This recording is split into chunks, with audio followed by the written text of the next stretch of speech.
Hey everybody, what's going on? Welcome to the WRG Podcast. I am your host, Mark, one of the co-owners of WRG Gaming. Here with me, as always, I have Elbert Wheat and Nick Murray. Say hi, guys. Hello. Yo, All right.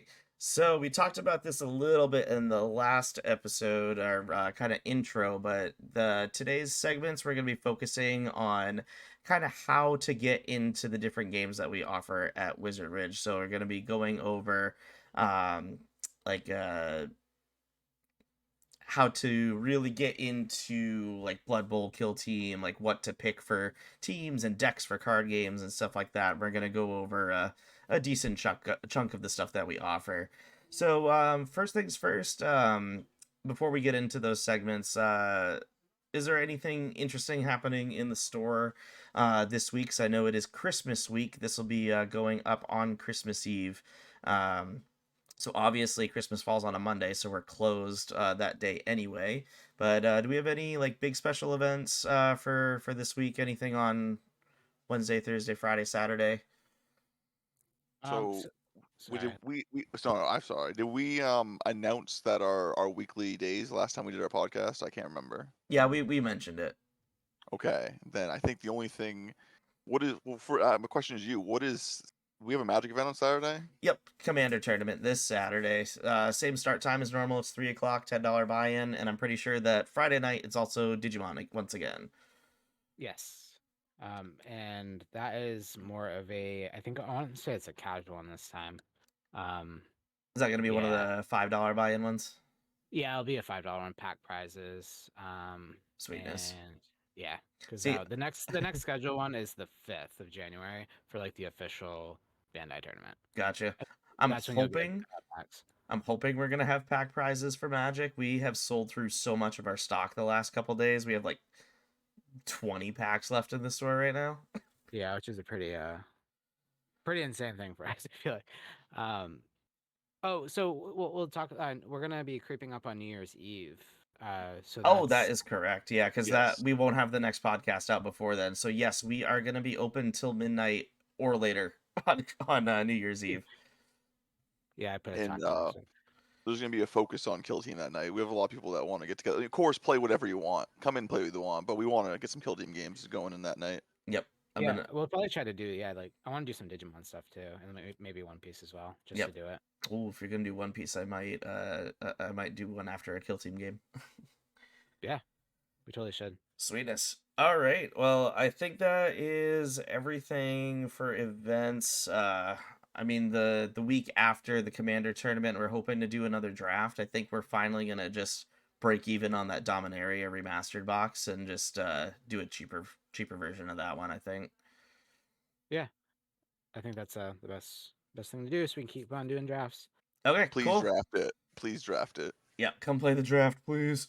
So Oh, that'll be not. also, Oh, sorry. Go sorry. ahead, Nick. No. You go ahead, sir. Wait, well, so with the Karlov Manor too, we were talking about doing the drafts for that, and they switched them because those are the ones that are switching over to the like the play Yeah. slots. Or The play Play boosters. boosters. yeah, sorry, play boosters.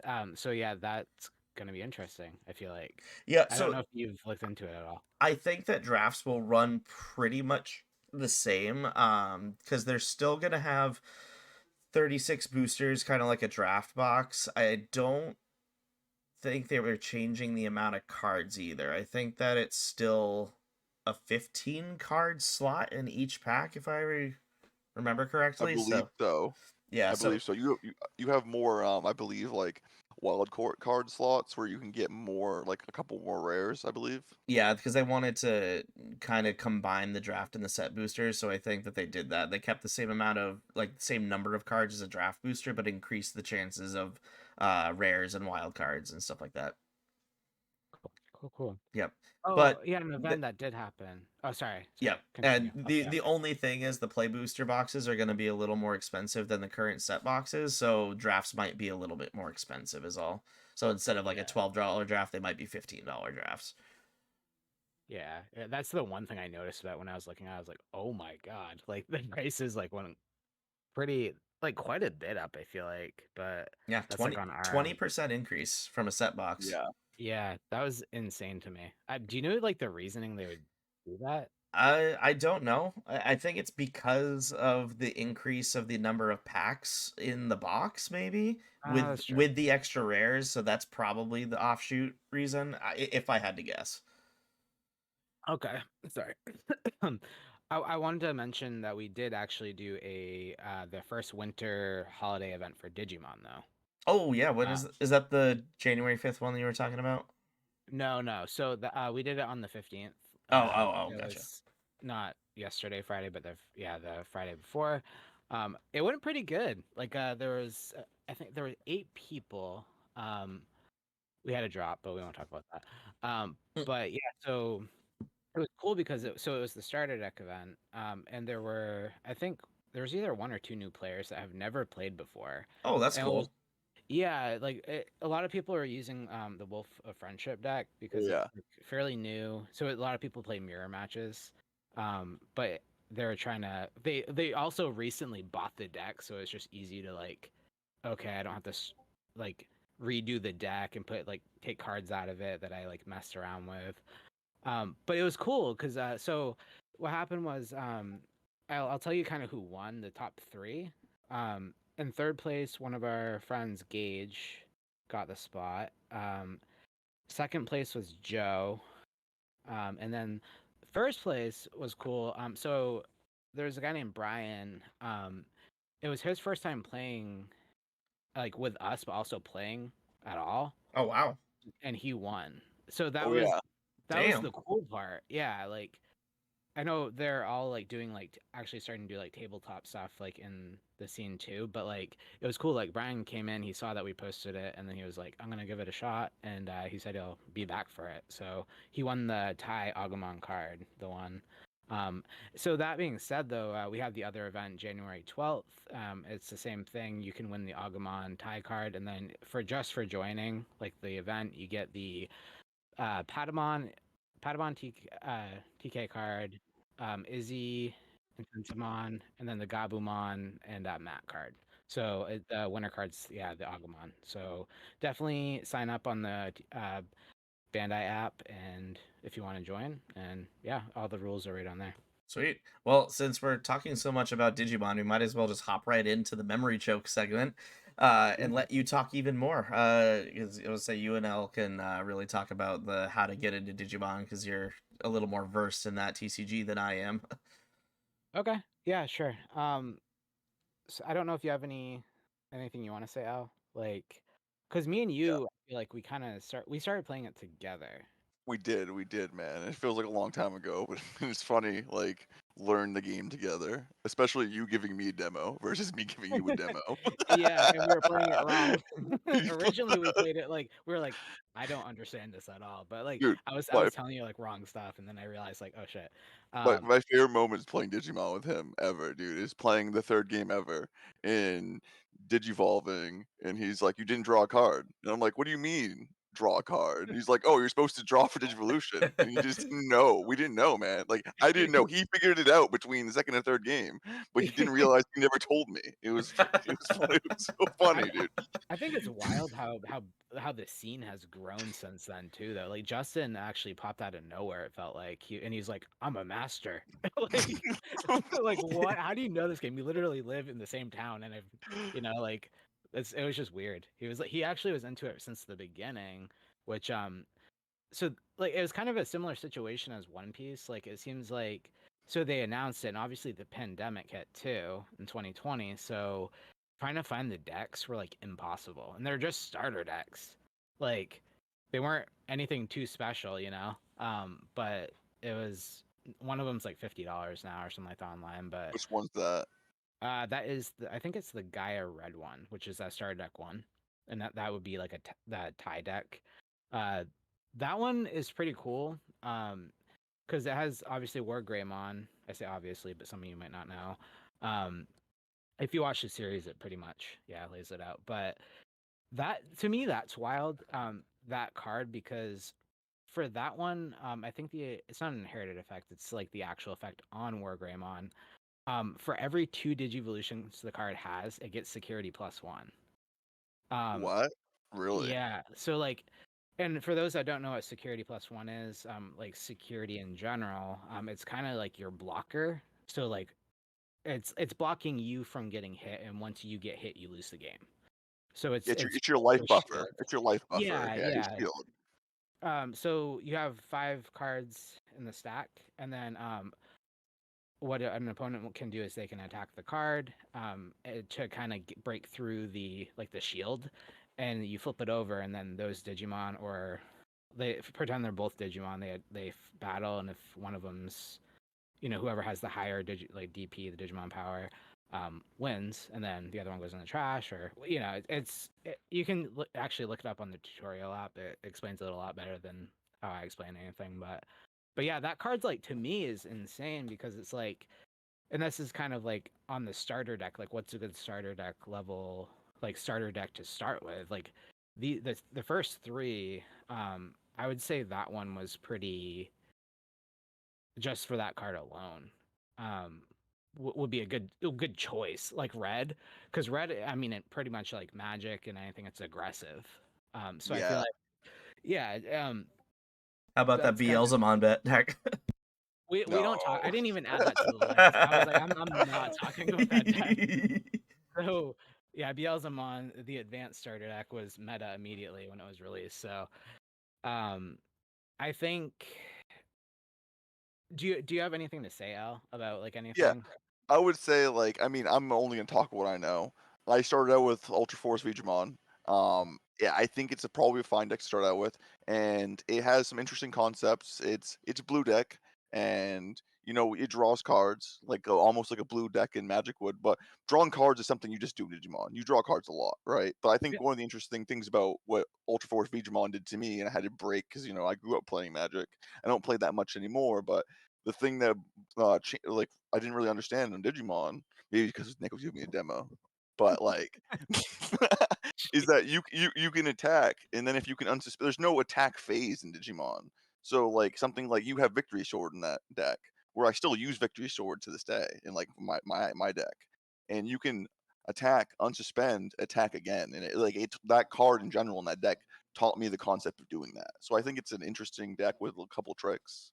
Yeah, and Um, that deck had like a lot of, like, if you have 8 cards in your hand, you can do this thing too. So if you're yes, drawing a lot, you get a lot of cards in your hand, and it'll be like, Hmm. oh, do this effect if you can do that. So Yeah. like on the note of like all force, like Veedramon, I think that's a kind of cool thing too. I don't notice it as often now though. It was kind of like, I don't know if I just don't pay attention to those style of decks, but to me it seems like it kind of hung out in that starter deck. I think it's yeah, it really like what the meta deck is that changes, so it's like only those colors really get focused in.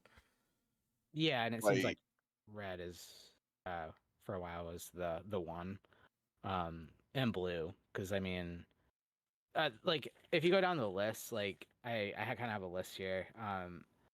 They have one for red, two,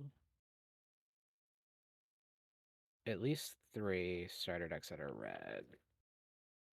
Wow. What they need to focus on green. That's one thing I will say. They only have Wasn't one green deck, other than wasn't the it Gallimon a starter deck, like parts of it?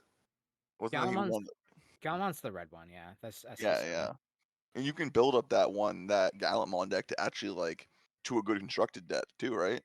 Oh yeah, that's what Joe did. That seems like Joe, a thing for Digimon. Like you buy the decks, and then if you want to upgrade those decks, you just buy 2 or 3 more copies of the deck, and you're golden. yeah, for the most part. I mean, like, I think it's really important, like getting booster packs and stuff like that, or like getting just like alternative stuff, because like they keep releasing like Gallantmon stuff. So like, there's gonna be like, I mean, and Gallantmon has like security plus one, at least the one that comes with the deck. That one's a solid deck too, because it has a Geo Greymon, and so it has an on play effect that it deletes. I think it's a 6,000 DP Digimon on the field, but the security effect is if it gets activated from the security, so it gets attacked and flipped over. You put it on the field at the end of the. I think it's at the end of the attack. So like, you'll play it, and then the on play effect kicks in too. So you're getting a free play if it's in the security stack. Oh Wow. And man, then you on get to play effects from delete. the security. They're so nice. Yes, they are. It's like, and that's like what your deck is really, Al. I feel like a lot of stuff. Dude, I in your- refuse no matter what. Like as I build my deck, and there's little small things. I refuse to take core Draymond out of the deck because just him dropping security and then getting 2 cards, man. That game, he's won. Not only has he just won me the game from coming out of security and presenting lethal on a turn, I didn't have it. But like also just drawing 2 cards, man, it feels too good. Even hard casting him for 6 memory and drawing 2 cards does not feel bad at all. Yeah, that's sometimes make or break your game. Yeah, absolutely. Uh, the the one deck. So for me, the starter deck 9 has been like a big significance. Like for me specifically, it's the Ultimate Ancient Dragon deck.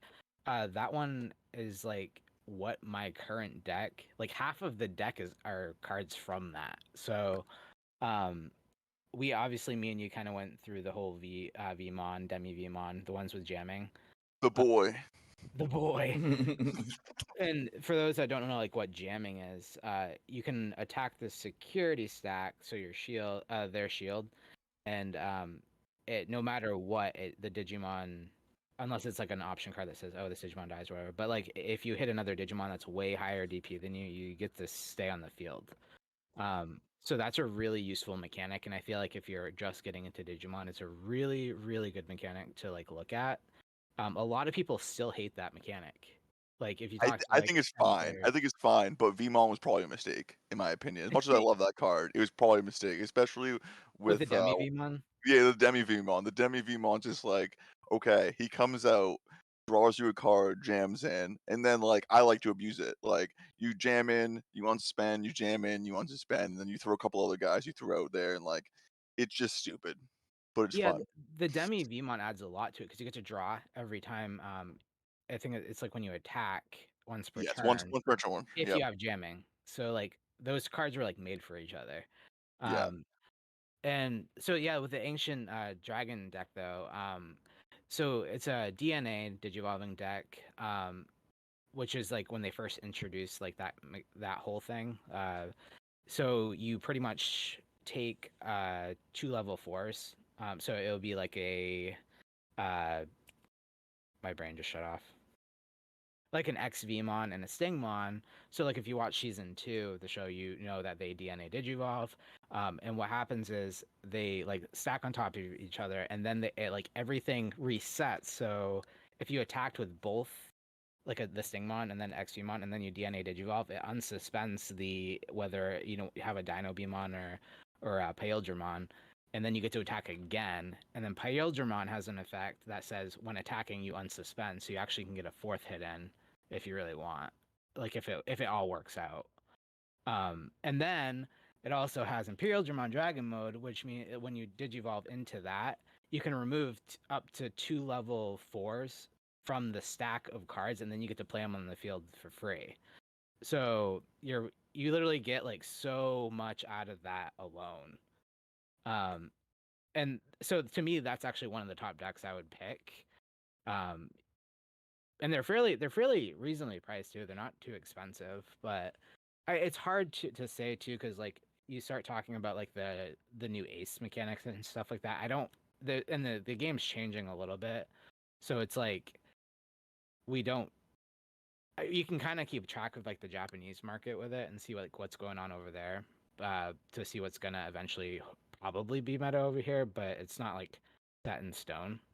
It's not a sure thing. Weirdly, from what I've seen, the Digimon scene is like what is competitive in Japan sometimes can just be a deck that's just okay around here.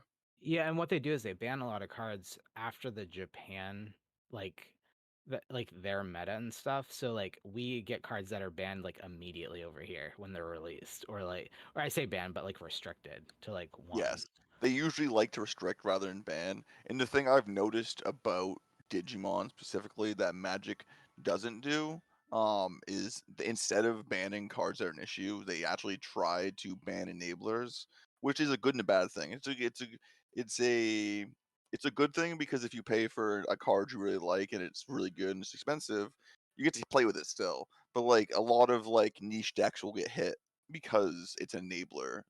Like I think the Gabumon was banned in November, and that hit some decks. It didn't matter. Yeah, and I mean, purple's getting hit right now anyway. Like they're Purple's just all like, purple get hit hard. Purple needs it though. yeah, I agree. After that Beelzemon deck, like it literally like I feel like that deck is like really where it started. Yeah, did they restrict the Impmon in that deck? Yeah, there's a Impmon and I'm I drawing think a they blank like right now. four. There's like a couple of things like I'm gonna look it up. But yeah, like and yeah, and then they're starting to like hit like stuff that's getting released, like or it's like fairly new. Got like that Gabumon. Uh, there was a right. Gabumon recently that did. But yeah, so and that's the thing too is like you have to really if you're getting into the game, I think it's important to kind of like realize what the colors are based around too, because you can do multicolored decks as well. But if you want to play like an option card, you have to have the color like that color Tamer on the field or that color Digimon. So like it's just like being careful with the way you're. Don't add too many colors probably. I mean maybe you can if you want. Also, digivolving though. Digivolving on top of other ones requires colors sometimes. Yeah, exactly. That's like something you have to completely base it around. You can do the archetype thing too, like the Guilmon, Graumon, Wargraumon, Gallantmon, like Oh, whole that's thing. Or that's something to mention too. Tribal. How much tribal matters in Digimon? yeah, there's a way around it, but it There definitely is. benefits you if because a lot of them will say if you have Gallantmon and it's like on the Guilmon or something, like it'll be like this specific card, um, which it doesn't mean like specific like set wise. It just means like if it has it in its name. Um, but yeah, I think finding your color is like a really big part of the game as well. Like I noticed I really like the blue. It had like the whole jamming thing. I mean, alone was kind of like what I liked about it. And then like it removes a lot of sources. That's like a big part of it. But if you want to go to aggro, you go red, or black. Black has more of a defense like nature to it. It has Yeah, reboot. blocker, yeah, reboot blocker. And if you don't, uh, if you compare it to like Magic 2 purple, would be like black. So you're a lot of like trashing or graveyard stuff, or bringing it back. Yeah, Um, recursion and stuff. yeah, it's just like you can't kill me because I'll be back. It's just and that was the whole thing with Beelzemon. It was just like you kept like, oh, you can play blast mode and like all this crazy shit. Well, the Uh, value too, like that, like they'll trash cards from the top of their deck, and it's just like, oh, I gained 2 memory because I trashed this card from my deck. It always felt like no matter what it was doing at the time, this is a different meta than we're talking right now. But it was right. like playing against that deck was like their turn would never end because they'd be gaining so much free memory. It's like even now, it's like if you're not playing Jack Raid in purple, man, like that card is like stupid.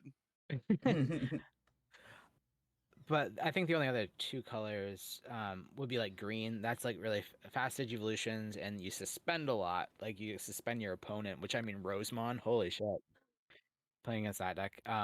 Yellow right now it's the Angemon.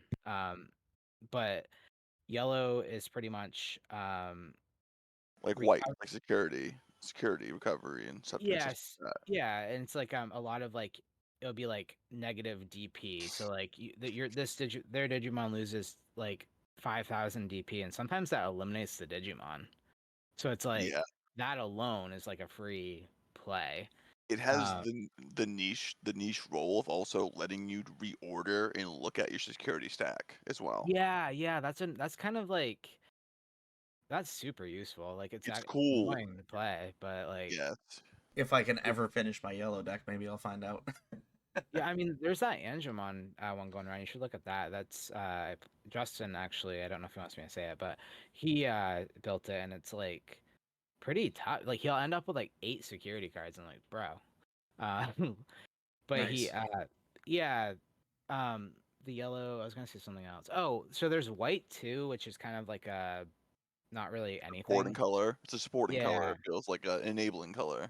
yeah, you can kind of play it with anything. So Yeah, I was it's gonna like, say that's what my Susanomon deck is. That they're white, so I play with red and blue, and they're just there as my powerhouse. is that the hybrid? Yeah, Yeah.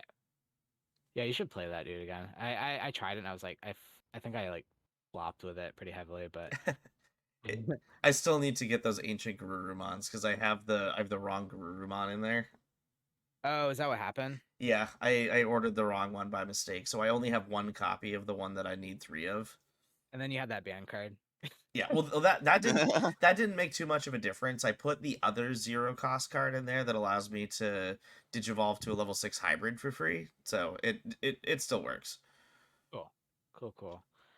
But yeah, I mean, after you kind of get that down, like the colors, I think it's like there are websites that will help you literally if you type in like, oh, I want a security or like let's say like I want this Digimon to have reboot. You can literally type in reboot and like it will show you every card that says reboot in it. Sites like that are super useful. And I'll actually say the website so you can kind of like get an idea. I just want to make sure I'm saying. We'll put it in the description for YouTube too. Yeah, you should because Just I send it think to me so I know what to type in.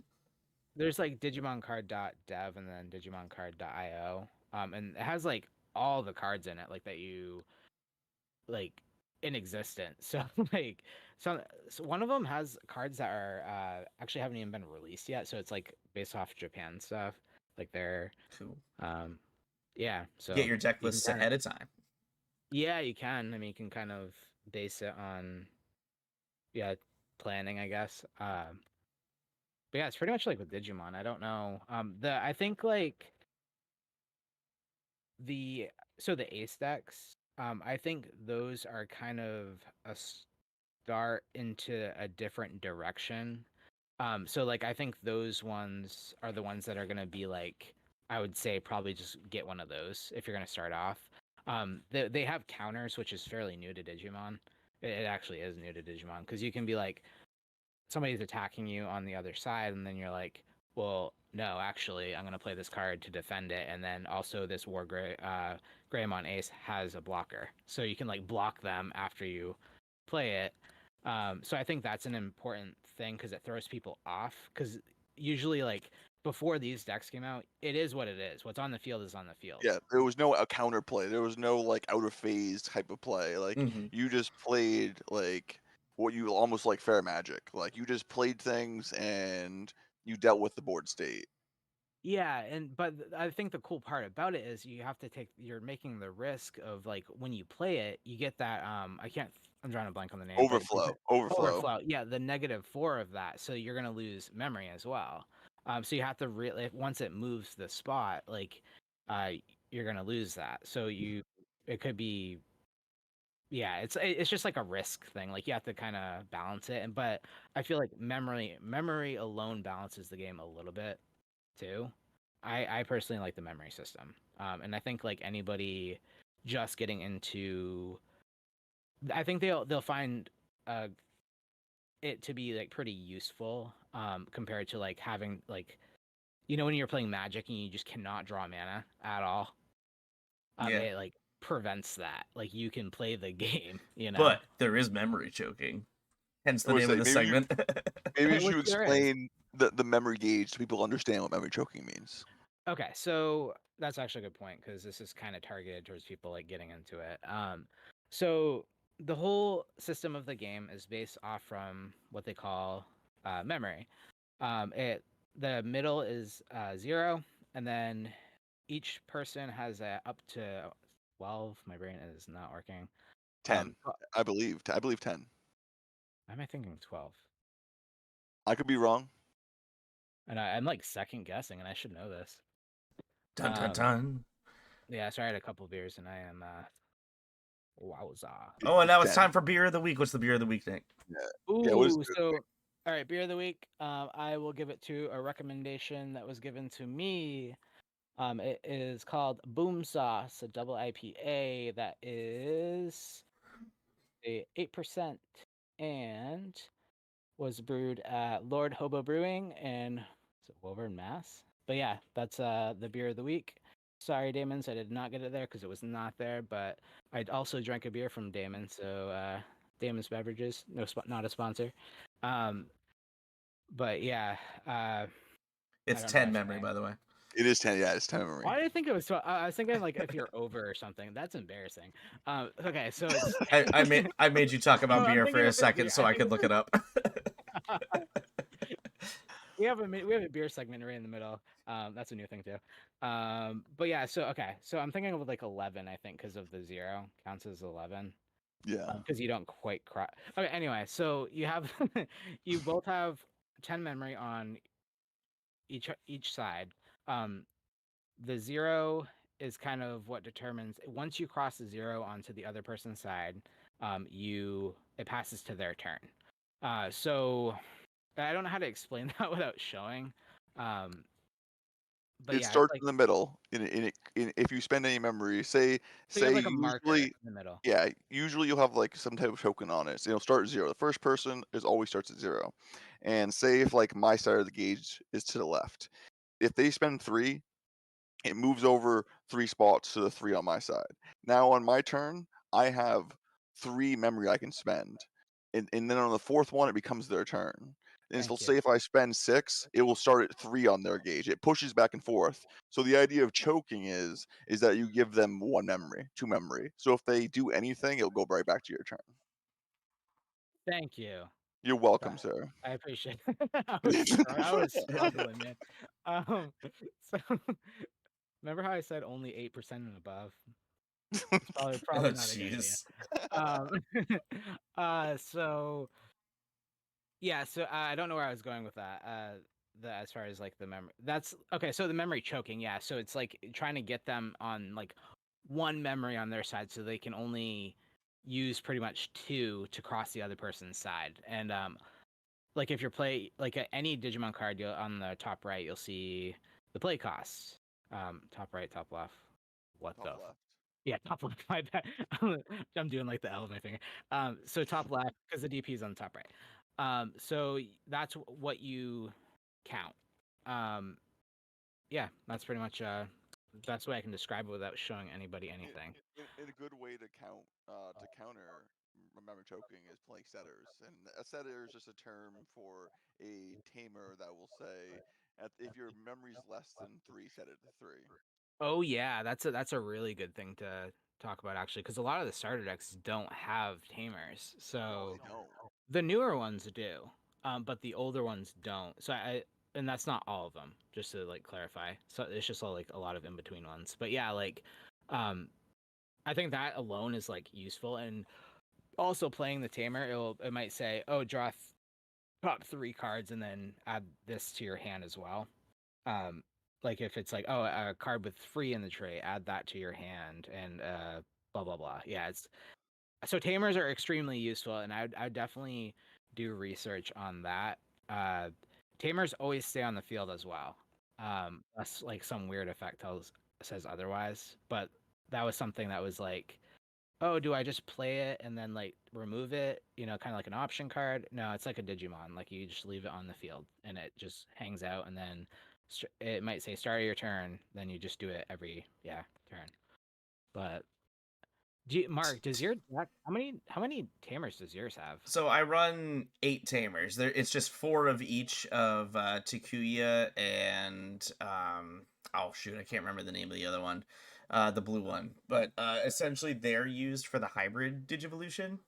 Um, so you can, for the red one, you can place 5 hybrid mons from your trash underneath it to digivolve into Emperor Greymon, and then the blue one, it's 5 hybrids from your hand to go into Ancient Garurumon.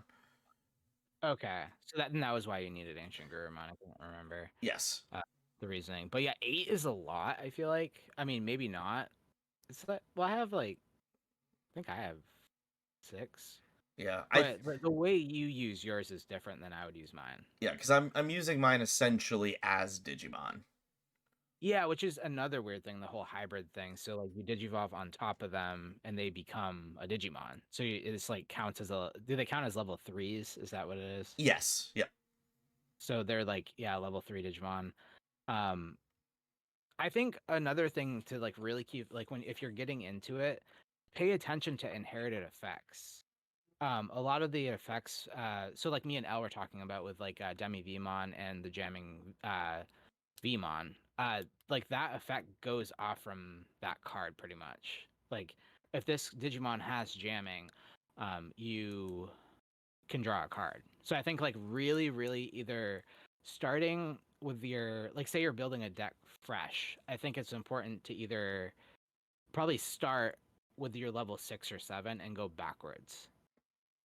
Do you get what I mean? Yeah, I think that's good advice. I think Yeah. because you want to make sure that you're giving your level 7s like the best inherited effects to do the most damage. Yeah, and it's like you're trying to like you kind of want to plan your goal. Like, are you trying to suspend everything? Are you trying to get as much DP as possible? Are you trying to send stuff to the trash? Like, what are you doing? Are you trying to draw a lot so you can get the cards you need? Um, I think that is definitely an important tip, and I'm terrible at it. So, um, but you, like I said, you have those websites to go off from too. Like if you're looking for free in the trait, you can actually go, hey, I need a level 3 that says free in the trait, and it'll bring up every level 3 that says 3, like free in their trait, or like a level 5 that has like jamming. It'll literally only bring those cards up, which is insane. Like, yeah, brings a whole new level to the game. Nice. But yeah, that's kind of what I have to say about Digimon. I don't if anyone has any questions, you can always reach out to me. I know a ton of people that play too, so I can always ask them. Yep. Uh You can always comment on the podcast on Spotify or YouTube, and we can answer questions in like the next episode, or you can email us directly at the store, call us. at wizardridgegaming@gmail.com Yeah. or www.wizardridgegaming.com. Yep, has all our contact info right on our website. I can't We're talk, all and I haven't tired. even had say I'm not even drunk. I haven't had anything. It's almost midnight. We're so yeah, like I don't know if you guys want to move on to the next thing. I talked about that for a while. Yeah, I mean, there's a lot to go into like any game. So like even if we don't spend as much time on the other segments, there's like just as much like thought and consideration that goes into like building teams or decks or stuff like that. So it's like there's a lot. Like there's a lot that we probably can't even cover in one episode. Yeah, for sure. I mean, we could literally strip like one of the concepts just talked about. And we could probably make a whole episode on like colors or Yeah. like I mean, we'll an probably effect. do that in the future too. When we get to like more advanced mechanics or stuff like that, we honestly could just do like an entire episode dedicated to like building like a green Digimon deck based on suspending or something like that. Yeah, I definitely think so too. And obviously we're trying to make these a little bit longer too. I don't know if we talked about that last time. We're trying to make the longer, obviously, than session 0. So we have a little bit of Yeah. time to Oh, talk about we're stuff. already well not well past session 0, but we're like Yeah, we are. We're a decent amount past this zero already. I think we're yeah. 45 minutes in. Yep. Roughly. Excluding the 3 extra minutes, we're at 39 right now. All right, Okay. next segment. Yeah. All right, we ready to ready to hit the pitch, L? Oh, you know it. Yeah, we're hitting the pitch, so we're gonna talk a little bit about Blood Bowl. So, for those of you who don't know what Blood Bowl is, it's basically just fantasy football played in like the Warhammer Fantasy universe. So you're gonna see stuff like Slaying Lizard Folk, Nurgle, Snotling, Skaven, all those kinds of different characters, just hitting up on a football field. There's also like the video game that is kind of an accurate-ish representation. So, 1 and 2 had their issues. 2 has some rules that are actually different, but 3 has seemed like, bugs aside, has seemed like it's a pretty accurate, like pretty faithful rendition of it. So I'd Nice. say 3, which is the current rule set, would be the best. Yep. I actually forgot to tell you this earlier, but I actually ended up buying Blood Bowl 3, so I have it at home now. Oh, nice, Yeah. nice. I might do a stream on it. Right on. Yeah. So Elle, in your opinion, like what do you what would you think of when if you were telling somebody who's like never played Blood Bowl before, like how would you go about picking a team? So Go. there's many things. Like, we have a couple tabletop segments in a row here, and like I will. It's hard because we're going to talk about the same things as far as hobby wise. Yeah, We have that's to I was thinking the same we have thing. to we have to look at playstyle. We have to look at painting, building, and painting, and we also have to look at like playstyle, and it's a consideration of what kind of like how competitive do you want to, like, they're all pretty balanced, but Blood Bowl in general is a game that skews balance. It's like sometimes you just play halflings because you want to throw halflings. You know, you don't care about winning. You're just there for fun. Yeah. And that's part of Blood Bowl. So I would say, from a beginner friendly standpoint, there's a couple teams that I think are really good. We'll get the obvious one. I know Mark has faced them down quite a few times, so I'll start with one of my first questions for Uh, Mark. Is Dark Elves. yeah, Okay. there it is.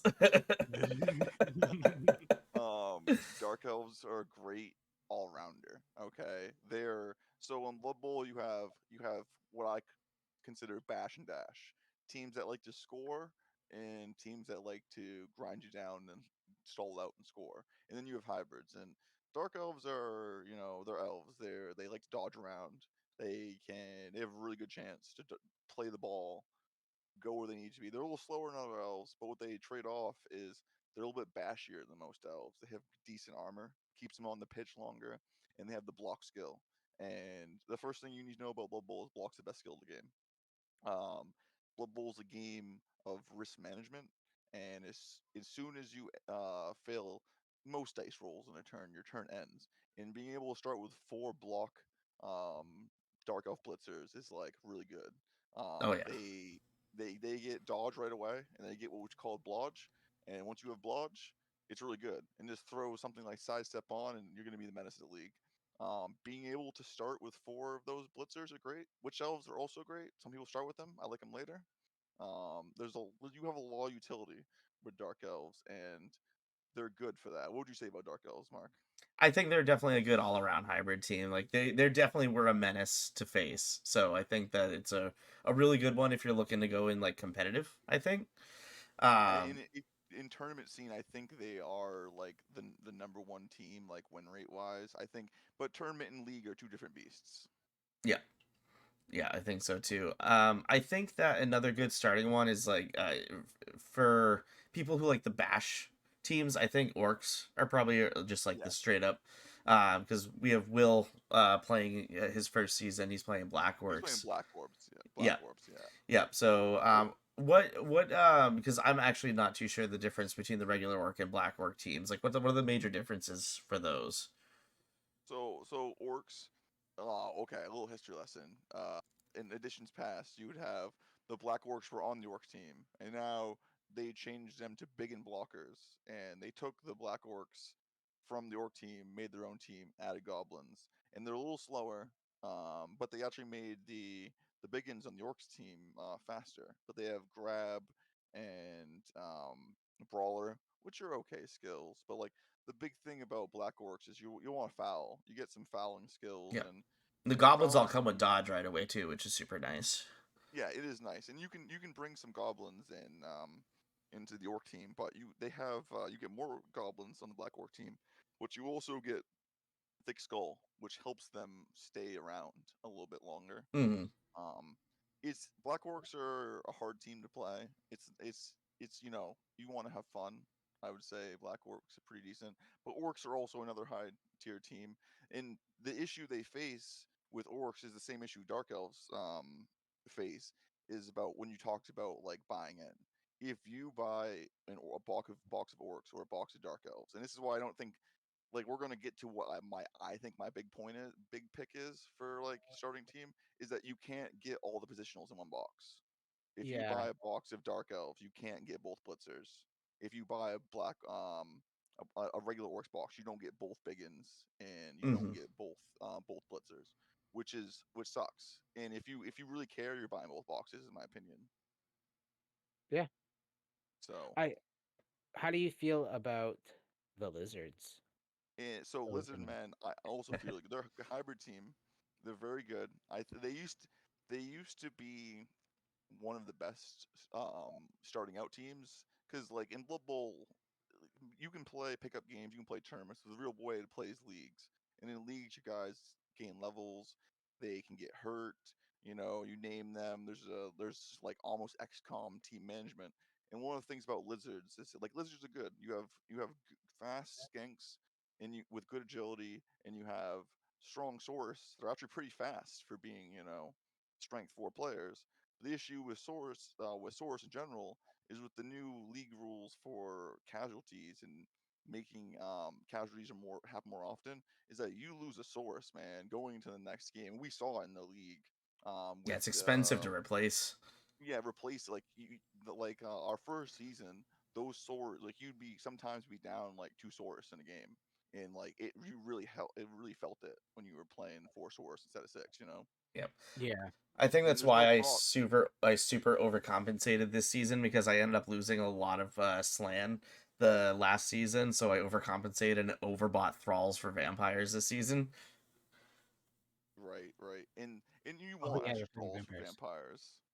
And that's another thing that comes down to like you have the crocs, and for orcs you have the troll. You don't need the troll. I really think you need the crocs for lizardmen, but it's an expensive Forge World model, which is a pain to get, and it's a pain to put together, and it's going to cost you as much as the whole team did. And to have to buy that separately really sucks. And Yeah, when it orcs does. do have a choice for the troll, which is actually cheaper, you can get that straight from GW. But like having to get that source really cuts it down. And the fact that you're going to want more extra skinks for journeyman. If you need journeyman, you need journeyman with most teams. And that's another strike against all three of these boxes we talked about so far. Is there's no extra journeyman in any of these boxes. On the So oh sorry. yeah, what are you saying? What are you saying, Nick? I was gonna say on the opposite side though, like what's the worst team to start with? Like if you had to pick like a really Goblins. Dwarves. I goblins. mean, oh Yeah, wait, oh yeah, yeah, yeah, goblins. yeah, Sorry. yeah. yeah. Dwarves are a decent team. That's actually a great pick. Yeah, it Do is. not It like really is. Dwarves. Wizards Gaming. They're boring. They're super boring. But they're good. And you get 12 dwarves in a box, and you'll probably not even need journeyman. So it's fine that you get 12 in the box. There's a death roller you can get for like $100 from Forge World. You don't need it. It's a joke, but like you can get it if you want. But dwarves are a good pick. But the worst team is goblins, and GW knows it because on the box they have this whole thing about, oh, it's a meme.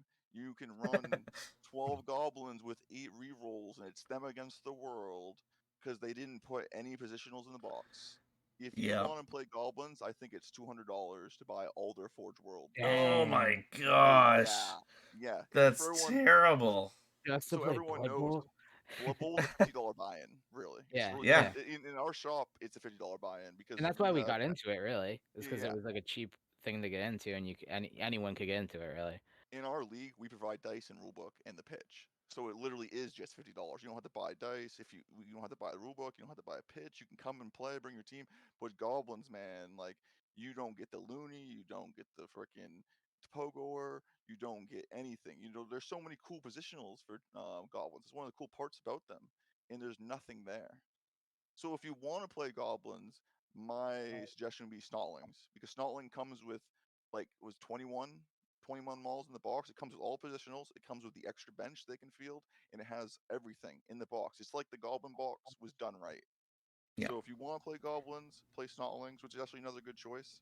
Um, One of my I think trap choices for new players, I would say, is humans.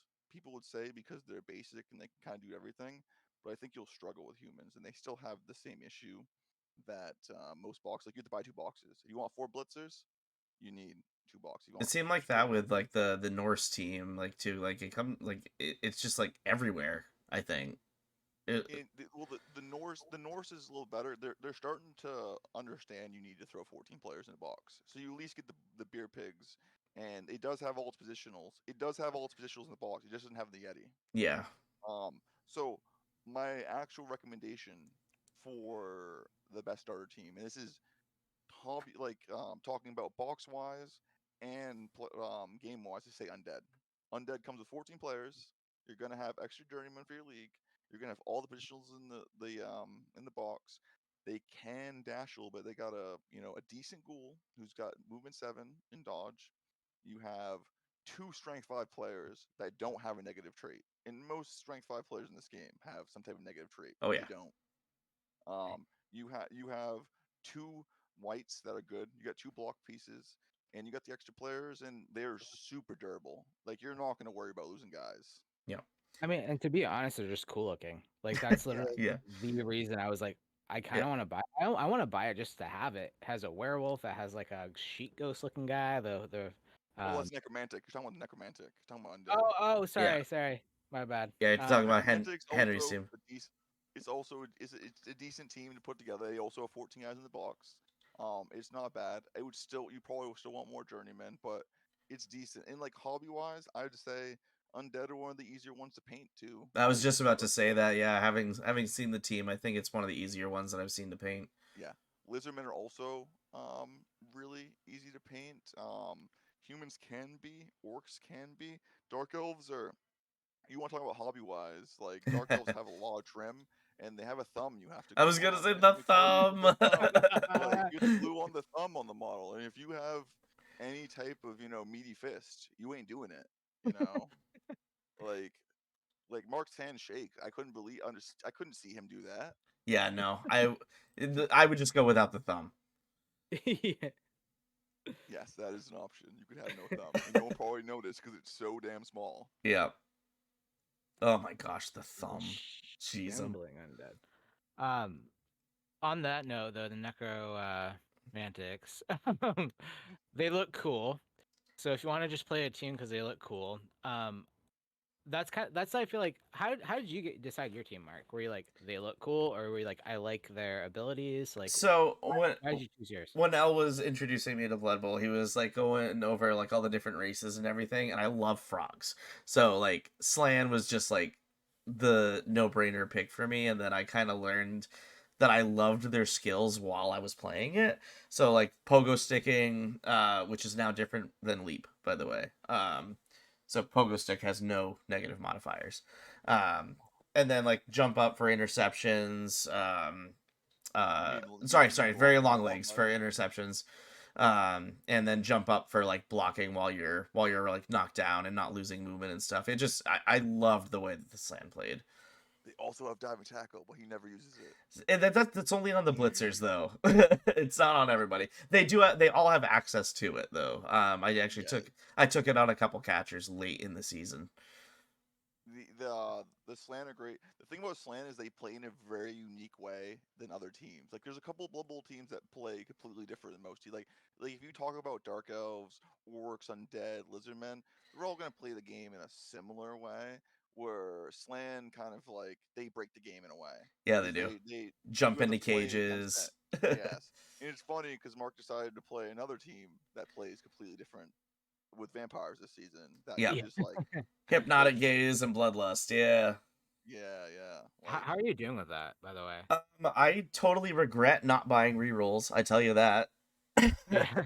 I'll tell you, every team needs rerolls, but let me tell you who needs rerolls the most. Vampires. Vampire. Yeah. But I mean, I think I still made an okay choice over buying the thralls, because I've had a lot of just after failed bloodlust rolls, just losing a lot of thralls to my own casualties. So I mean, I know it's just a badly hurt in that case, but that also leaves less players on the field that are more apt to get casualtied by the enemy team. So I think I'm okay buying rerolls later on. I know they're twice as expensive, so it's 120k for a reroll. But for those who don't know, vampires feed on their own team. They have Yep. thralls that they have to roll die every time they activate one of the vampires. And if they roll one, they have to bite a thrall at the end of their activation, or his turn ends. There's Yeah. some other things that happen too, but he slowly has to feed. So having those rerolls to reroll away bloodlust is pretty important. It is. So yeah, I think I'll focus my treasury on getting some rerolls. I bought my apothecary after this first match, so that'll be nice. And then yeah, you have hypnotic gaze as the other like weird skill that this team has. So you're able to hypnotize enemy units, which will lose their tackle zone. So you can just run into cages and go get the ball. Yeah, I think it's probably worth mentioning about like building a team.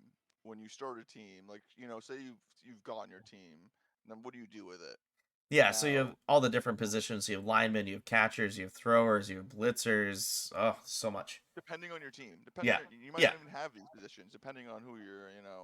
They tried to codify it like in last edition, vampires are just vampires, and now you have vampire blitzers, runners. So you do generally have these things, but most teams you're gonna want. You need at least 11 players to field a team.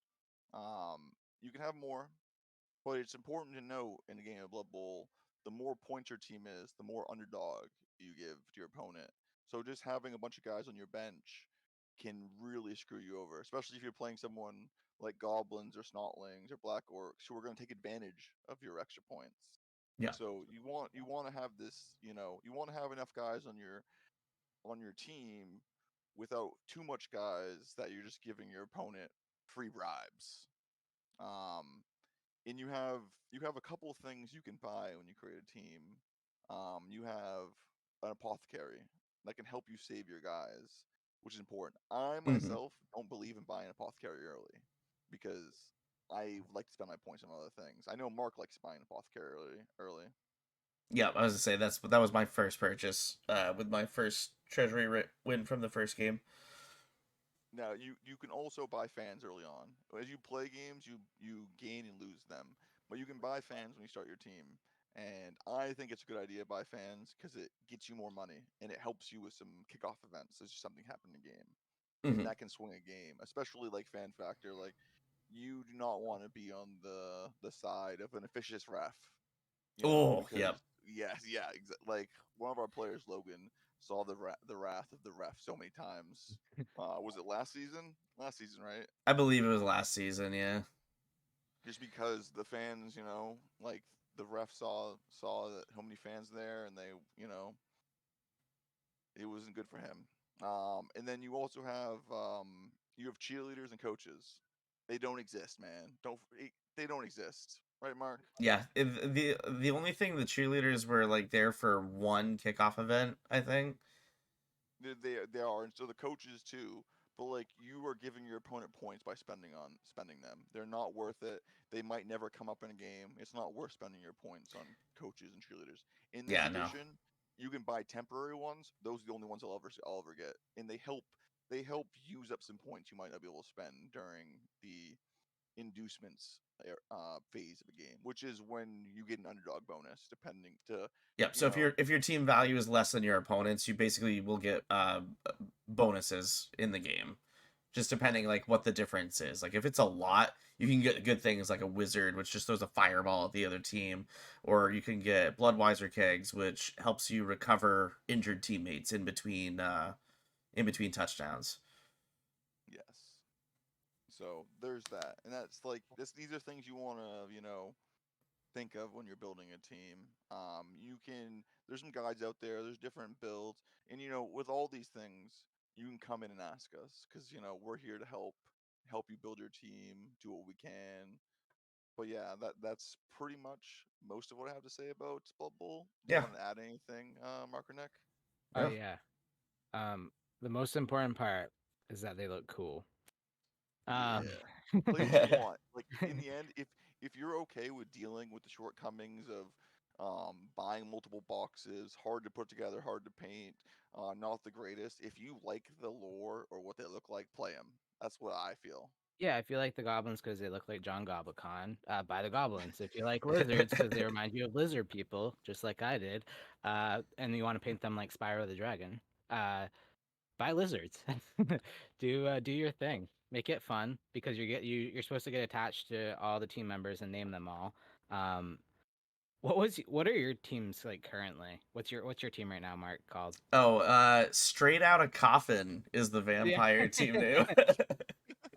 that is like yeah. You have a lot of good names on your team. Yeah, my I think my favorite this season. I have two favorites. One is the Notorious Bite, and then Nicolas Cage as Dracula. Yes. Yo, Yeah. yes. I with mine, I was like, I did the lizard elites, and I just named them after like Bill Gates. Who else was on there? I think Tom Tom Brady was on Brady. there. Tom Brady, Yeah, man. all the lizard Yeah, people. and then my pillow guy. Pillow guy was one of the best. Yeah, That's he was great. one of the greatest. But yeah, I think I think having fun with it in general, not just Excuse me. focusing on like what's the best team. Like I think just taking the risk and playing something that looks like fucking awesome is like worth kind of just trying it out. Yeah, So it's exactly you what do I did you. with the Slant in season one, and then I The liked vampires, honestly, new. too. Yeah, I was gonna say they were just new and shiny, so I'm like, ooh, I'm gonna try those. Yeah, and they're just cool models. Like, sorry, when I was like saying earlier about the I didn't mean undead, I meant the necromantics. Those are Necromantic. just cool They are. models. Like, just the werewolves alone are like worth buying the box just to paint and like look at. And Yeah. then like I said, the sheet ghosts. The wraiths, but also Yeah, known as ghosts. yeah. I think in if you're going based off looks, I think they're one of the coolest sets that there are. But that's my take on Blood Bowl. Play what's cool. Yeah. All right, so yeah, I think that's it for Blood Bowl. So we can move on to our segment Retain One Dice. Talk a little bit about Kill Team, getting into that, which I think it's going to share a lot of similarities with how to get into Blood Bowl when it comes to like picking teams and stuff like that. Yeah, Um, for sure. so El, why don't you dig in and if there's anything like different that you want to say between these Well, two. there's a lot of the same things, and I'm gonna go over some teams I think. I will say Don't do that AdMech. no, they're not Right. bad. They're not. Good thing. And it's gonna bring up a lot of same points. Admech has a point. I will mention that Kill Team is a game like I've mentioned. It's popping off in our last thing, but this real last week, it's like there's someone every day that's jumping on for Oh Kill yeah. Team, and it's important to get this this episode out so people understand because stuff I've been saying in person at the shop all the time. So it's nice just to Yeah. help people out and then And to record reiterate the for podcast. New Year's Eve, we're gonna try to play a lot of Kill Team on New Year's Eve. Yeah. Because some days we have like 3 or 4 games going, and like not even like at the same time, just back to back. People just Yep. like, oh, just play. Yeah. Let's play another one. Let's play another one. Yeah. Had our Yeah. first multiplayer game. Was it last night or the night before? Last night. It was Last night. last night. Yeah. Yes. That's pretty cool. I'm sad I The wasn't there. Oh yeah, you weren't there. I forgot. I know Because I'm very forgetful. after we're like, man, we want Mark to see what this looks like. This looks like, so he realizes what he didn't like see or whatever. Yeah. It was a What he nice missed. board. Nice Yeah. board. I got to see the Yeah. board. Yeah, it was pretty cool. And obviously I saw the pictures. Yeah. But So I think, uh, yeah, there's gonna be So a lot yeah. of kill team. So essentially the same things. So we'll talk. I've like Blood Bowl obviously something I love and I played for a long time. Kill Team's very new to me and I'm learning and I'm still playing, going over teams, reading all the time. And so I have a smaller list for Kill Team, but I'm going to touch on some of the things that we talked about Blood Bowl. For example, um, AdMech. I wouldn't say like they're a fine Kill Team, and I'm going to mention this because Mark mentioned it. So in Kill Team you have two types of kill teams. You have actual kill teams that will be like orange and it'll say Kill Team on the box, mhm. and these things are specifically made for Kill Team. Every guy in that box, or most of them, are going to be unique. Every guy is going to be unique. You can build them as basic guys, but there's no you don't pay extra to put, like, unlike in Blood Bowl where you're gonna, like, when you field your team you're gonna pay different points for each guy you put on your team. In Kill Team you just get the guys you get. So you're gonna build all these different guys, and most of these teams are gonna be more competitive. But there's gonna be more to understand. It's worthwhile too. Well, that's something to keep in mind. You have compendium teams. Now, a compendium team is a team that came out in the Kill Team compendium, and it's essentially allows you to take your 40k um, infantry boxes and make the Kill Team out of them. These are simpler, and usually instead of having like a normal Kill Team, like, okay, you can have 10 guys and these are your choices out of these, and you can't have more of a unique choice. Where in compendium teams, they'll say you have two fire teams. So if I was playing, for example, Marines, I could take so many Reavers and so many Assault Intercessors. Like I take actually, I think you can only take one fire team in Space Marines. That's a bad example. So I play Craft World. I could take 6 Storm Guardians, 6 Defenders, 5 Rangers, or 5 Dire Avengers, and I could take any combination of those sets together, and I can even double up. So I could take like 2 Rangers or a Ranger and a Dire Avenger type thing, and they're simpler. Um, So you have to think about if you want something simpler and if you like those type of boxes. Um, there are certain teams. The issue with with the compendium teams is sometimes you need to buy 2 boxes. For example, Mark's team over here Yeah, got buffed to have 11 guys. and There's 10 come 10 in in the the box. box. 10 come in the box. So unless you're really building up for 40K and you need those extra guys, you're gonna be having 9. And like even some of the official kill teams, like veteran guardsmen, have what's called ancillary support, and you can have like airstrikes or like mortar barrages and such. But you can also take 4 more guys as your ancillary support, and 10 come in a box. And with ancillary support, 4 more is 14. So sometimes you gotta buy another box. So that's something to think when you do it. Um, I I have a couple suggestions what I would think are good teams, and like I said, this is new to us. I'm gonna be very generic here. I'm gonna tell you play Intercession Squad, which is Marines. Yeah, I was gonna say Um, Marines were like my number one pick for like getting started. So they are simple. They are very tanky, so they're hard to put down, and but you only need to anyone in the world can paint a Primaris Marine. It is so yeah, easy to paint a very Primaris very Marine. easy. Yeah, Okay, and there's only 6 on a team. You only gotta build 6. The average on kill team is 10, and it goes as low as 4 up to all the way to 16. And you only gotta paint 6, and you can buy 1 box that has 10 guys in it, and you only need 6 of them, and there you go. And they're very good. You got a couple options in the box. You still get some of that almost official kill team vibe with it because you can like intercession. You can take assault intercessors. You can take heavy intercessors. You can take grenadiers, and you can take guy with grenade launcher. So you get some variants, and you still get a very simple team to pilot. So that is my main recommendation.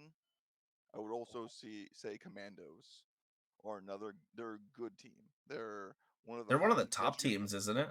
Yeah, they Commandos. Yeah, just got nerfed recently. They got nerfed recently because of the way they had the sneaky git ability where they could forward deploy and set up anywhere on the board with some restrictions. But because of the way in the core rules, if you have a tactical ploy that doesn't happen during a turn, you can use it as much as times as you want, unlike the once per turn normally. So you could set up multiple guys up the board. So they damn. nerfed that. So commandos are another good team, and also the orcs. A lot of people like orcs. Yeah, They're a good team to build. So that is my top 2 recommendations as far as teams go. It's really one of those things like play what you want to play. yeah. Again, You got back anything to add on to that, Mark? Nick's play what looks cool. That's exactly Yeah. why I chose the Skitari. But I tell you what, though, that team was a pain in the butt to paint. There's so many little details on AdMech.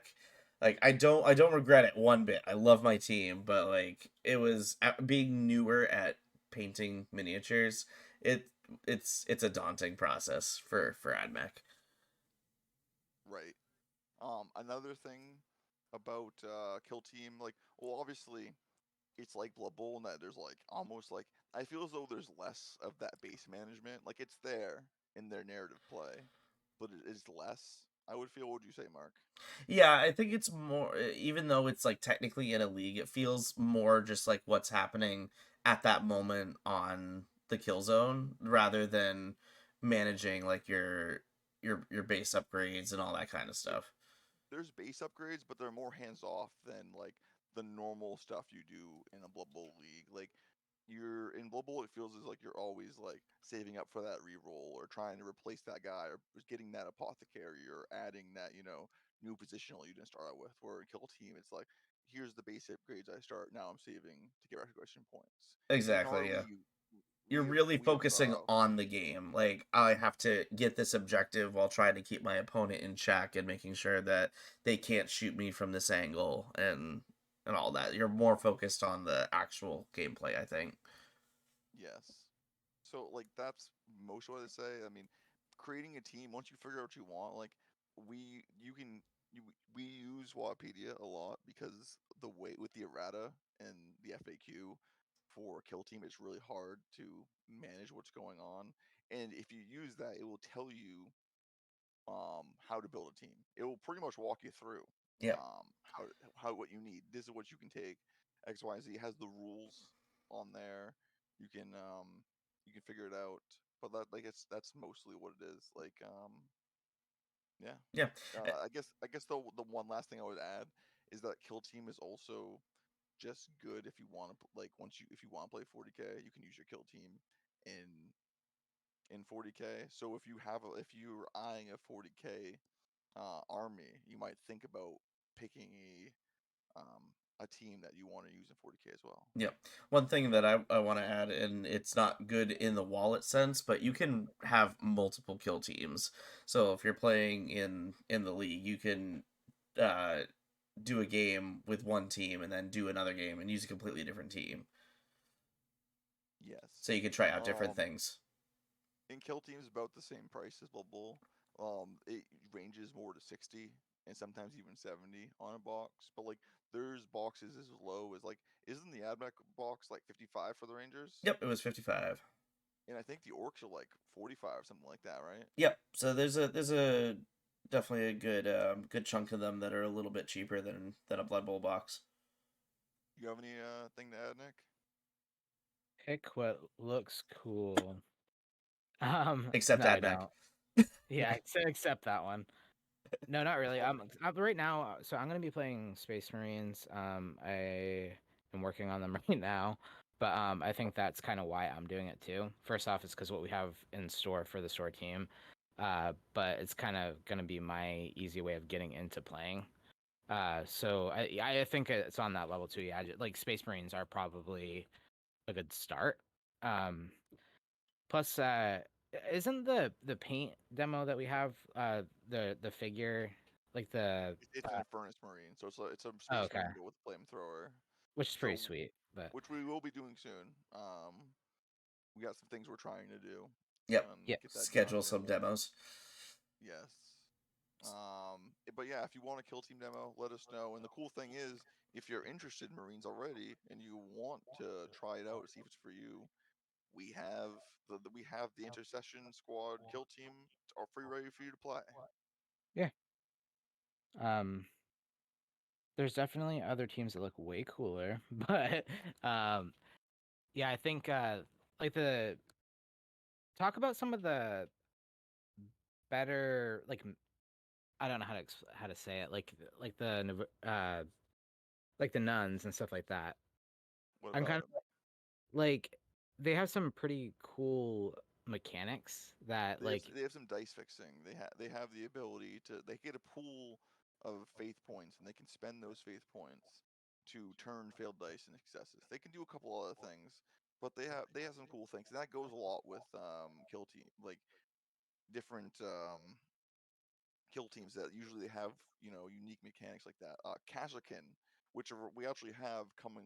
We have that in order right now. Kashakin's another team that has fixing, and actually I think I like Kashakin dice fixing a little better because I've been reading in more to it. Kashakin, instead of turning for example, um, instead of taking a failed dice turn a normal hit, Kashakin can add +1 to a die. So and you can do it after you roll. So you can turn for example, you get a 4, you could turn that into a crit if you have lethal 5 up, which is very good. Wouldn't you say, Mark? I think so. Yeah, that sounds right. Yeah, yeah. There's some interesting teams out there. There's actually some if you don't want to think about creating your team, some teams are very easy to build and there's almost no thought. But an interesting team is the Geller Pox Infected. The Geller Box Infected comes in one box and you play it as it comes. There's no thought to it. It Huh. has one, you can only build it a certain way and that's how it comes. which is kind of nice because it kind of just Yeah, takes. I mean, obviously, I think a lot of people like it because you can customize it the way they want. But if you're just somebody that just wants to get into it and play, that's could be a yes. way to go. I hope you like Nurgle though. It's a very Nurgly box, which is, Nerdly. yeah, it's very Nurgly. You get some flies. I think you get a couple flies, actual flies as your guys in the box. Oh, weird. That sounds cool. It's an interesting one. You get 3 big guys. I think you get some pretty high wound guys in there. I don't know much about it, but it's interesting team. Yeah, I'm interested to see think what else I could do with that because I know that I can get like rust stalkers and infiltrators and stuff. I think you need infiltrators so badly. Even just one. That should have been your 11th guy. Just because they can forward deploy and like that flechette blaster is like extremely good. Yeah, I think as I build up more of my 40k army, like eventually I'll get some of those and I'll just I'll float one over to kill team. There you go. There you go. All right. That's I pretty much think it, yeah, I right? was gonna say I think that's it for kill team. We can move on to true line of suck. Talk about 40k, which for me I don't think there's really like too much to talk about when it comes to getting into Warhammer. Like fantasy is a whole different animal, but like for 40k, it's really either kill team to get like a feel of what on a tiny scale 40k will look like, or getting a decent combat patrol because that's in most cases like almost 500 points ready to go out of box. Okay, so I'm gonna preface the segment by saying I am not an expert on 40k. Okay, I have played for a little bit now. I've been playing war games a long time. Um, I will say that I'm the best expert we have. But if anyone wants to write in, and of course for any of our segments, but anyone wants to write in, like next week or post a comment and say, this is their suggestions, we would love to hear them. 100%. But I will say what I know. Um, so there's a couple of things where you get to 40k, and I know 40k can be intimidating, as in any wargaming, because it costs a little bit to get in, but there is some options here. So I want to talk briefly, and Mark talked about 500 points. In our store, we're pushing 500 point games, and this is a format that in 10th edition has kind of been dropped. We still want to play it. We still want to make it a thing. What's been replaced with it is the combat patrol format, which is essentially, and this is probably if you like if you're one of the people that likes playing Commander, okay, and you just like buying a pre-con deck, this is what it is. You get what's in the box, and you can play with it. There is modified rules. The rules on these units may or may not be the same rules they actually are in 40k, but they are modified so you can use all the combat patrols and face each other. You cannot modify them anyway, though. So that is something to mention. The combat patrols are also a good way to get lots of points fast. They are Yeah. what we like to call an added value box, where you get a discount for buying it all together. They will usually at least put you on your way to putting 500 points. Most boxes have somewhere in your 500 points, if not over. Except mine. Well, Yes. and like even like the holiday deals too, don't they do Well, like usually like holiday packs that will have like Oh yeah, the I like want to talk a the about that lot? too. Battle Force boxes is your other, and the Battle Force boxes are usually better. They're a little more expensive. You're gonna pay about I think they were were they 220 or 230 this year? I think they were 230, I 220. think. Okay, Oh, so you're gonna pay $60 more. So Common Patrol is 160. Battle Force boxes 220. But like some of these Battle Force boxes like were almost 1,000 points, and you're yeah, talking about a good amount of saved value. Um, it depends. Um, the Astra Militarum boxes are generally not great. Even the Battle Force box this year was okay, and I think it's close to one of the worst combat patrols. I would say Admech's up there. Admech became one of the worst. Astra Militarum's up there, and I think the new Space Marine one is the worst. Do not buy the Space Marine combat patrol. The Space Marines have a bunch of different chapters.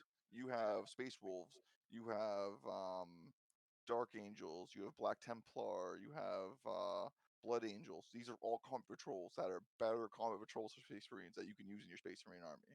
So do not buy the new one. I think the new one is like it's a squad of Terminators, a squad of Ultramarine, Infernus Marines, and two characters, and that's it. It's like Wow. 10 models in the box in a combat patrol. So I will also say the combat patrols over time, I would say get them while you can, because as they're reprinting them, they are becoming less of an added value. So just worth noting, as they replace, they have seemed to be a less of a deal. They used to be called Start Collecting, and Start Collecting had even more points in the box, and they were cheaper. I believe the Start Collecting used to go for 100, and they were about five. They were promising about 500 points in the box. Correct me if I'm wrong. But as time goes on, Combo Patrols become a worse outlet. So get them It, while they're hot. yeah, I would say it seemed that's what happened between the two AdMech boxes. Like the new one just seems like a little bit less of a value than the one that just phased out. Yes. But if you're playing Combo Patrol format, it doesn't matter regardless, Yeah, because it's still going to be the same number. It's going to be the same units you can use for Combat Patrol format. You can still use it. There's a 40k app you can get for your phone, and it will have the Combat Patrol rules on the app, and you can look at the app to see what you like. So those are a good way to get in. So we're gonna talk about a couple of things um, about what you can get in, what armies. So I'm gonna start with what most people think, and I'm going to actually say it's not as good as you think. Is Custodes, Custodes. They are super elite. You get a couple hundred points in a box. Very good. Good, what I like to call points per dollar. But most of your army is Forge World. You can buy infantry. You want tanks, you want Terminators, you want Dreadnoughts, it's all Forge World. So if you don't mind playing small point games with just infantry, it's great. I think you can buy 2 boxes of Custodes and be ready to go. Like the Custodes Combat Patrol is like 700 something points. Like it's got a it's lot a of lot of points in it, points. but Holy crap! it is a lot of point. No, it's a great box. I think it's, if you look at points per dollar, it's the best box to buy. Mm-hmm. It's just shy of 800. But if you want tanks, if you want dreadnoughts, if you want certain characters, if you want Terminators, it is hard. But it's still good. It's still good army. But I think at that 2,000 point where you start looking at, I want bigger stuff, you're gonna struggle and you're gonna pay for the real resin prices. Yeah. Um, my next recommendation, and it's really my only other recommendation, and I have one more actually, is Space Marines. Okay. Space Marines have so much support. They have good points in the box. Usually you're looking at 200 points for like 10 of them. And you have these the biggest range. They're the poster boys. You're gonna have so much selection. You're probably gonna be able to find secondhand too. People, there's a joke about like rhinos. Like someone's got a rhino for you. Like there's probably a million rhinos. Like there's always stuff that GW is throwing in these boxes too that people have a million of. They don't want. So it's a good army that you can usually get secondhand for. Most people have just spare Marines kicking around. So I mean, the shop technically has 2 right now we're not even using, you know. So I think that's a good one. And they're easy to paint. They're easy to paint. Oh my gosh. Yeah. And you can choose your chapter. Like people like to make their own in lore, their own chapter.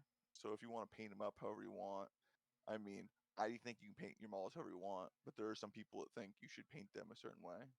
But like if you're looking at 40k lore, people usually paint them a certain way. And with Space Marines, you can create your own chapter and paint them however you want. You guys want to add anything about Space Marines before I move to the next thing? No, I think that's Space Marines. That's all I have. yeah. On the flip side, you have Chaos Space Marines. Same deal. Chaos Space Marines are actually top tier army right now. So if you're looking for a strong pick, I think you're looking at about the same thing. That's Um, what Blaine's playing, right? yes, that is Yes. what he's playing. Yeah. They look sick too. Like Yeah. he did a Yeah. really good job on those. I They're feel like. super dangerous too. Like I did okay early game against them, but by the final turning point of our last kill team game, he knocked out 9/10 of my team in one turning point. Yeah. And he's pivoting too into for 40k. He's pivoting for World Eaters, which he can actually use some of his Chaos Space Marines in his World Eaters too. So, which is an advantage if you want to play Chaos Space Marines and you say you wanted to use World Eaters, and you're like, oh, I want to get some Terminators, or I want to get some Legionaries or whatnot. You can put them in your list. So there's that. Though, if I would say as a hobby level, if you don't like painting trim, I would not play Chaos Space Marines because they have lots of intricate They trims to sure paint. do. Blaine did a really Yes, good job with his though. His look amazing. Yeah. yes, they do. My next thing would be say Tyranids. And now I have a Those couple reasons they're why I the say coolest looking Tyranids. team. Yes, Yep. there's. I would say in general, Tyranids can do a lot of things. They can be a horde army, but they can do what's also called we call monster mash, where you just run a bunch of big guys, bunch of big monsters. You have a lot of good options. But one reason I'd recommend them is they are easy to paint. It is so easy to paint a Tyranid. Like most things, you just paint. You could paint it one color if you want, and then pick out a couple of things. But I think it's the gaunts. You paint their back blades, and then you know, you paint the rest of it. You paint their gun a little bit differently, and they're ready to go. They take contrast paint, unbelievable. Nice. But I would, like those would be my recommendations. Like I said, write in if you have more. I'd love to hear them. Like I said, I'm very new to 40k. Like I haven't played a long time. If this was fantasy, man, this segment would be like 2 hours long. Eventually, when I was gonna say old world coming up. So I mean, Old World's on the horizon. We're yeah. rumored quarter 1, okay, and you'll be looking at a new segment when that comes out. Let me tell you. No, I was gonna say you hit my three recommendations as well. I was gonna say Marines, Chaos Marines, and Tyranids. So you touched Yeah, upon all of them. and play what you want. Like there's a couple other ones like whatever's available to you. Like I think getting secondhand helps too. If you can get something secondhand and that helps out, like Gage, one of our players, um, we had our friend Mike, which is one of our good friends, give him some Death Guard to just help his journey in 40k, and that's really like pushed him, and just like having a little extra secondhand models helps you build up. mhm. Yeah, I think too, like that the price is something that you have to think about when you're going in. Because if you're gonna if you want to go for 2,000 points, that's a really big investment. So like I It is. think you should kind of take a second to think about it. Like You really should. look at it before you start like just buying. I mean, you can buy models just to paint them, but I think if you're like really going for like Space Marine or like Tyranids, you need to like keep in mind that is something you have to You keep devote an eye on. yourself like the Yeah. hobby, like even not even like for me, for something who's been doing this for a long time, money is not even something I think of as investment. The painting and hobby time investment is the one that worries me. If you're looking at 2,000 points, you are going to be painting for quite a while, depending on how much level you're looking at for a paint job. Like it can take me forever. It can take like at least a week for me to paint like 10 guys. And that's like, batch painting them out fast. You know, Yeah. if if you really want to like for me it's that type of investment. And a good thing about on the flip side of spending a lot of money, these things hold their price. Like you're going Oh yeah. like if you buy in like look at the price of a lot of 40k armies on eBay. If you're a good painter, you can actually add the price.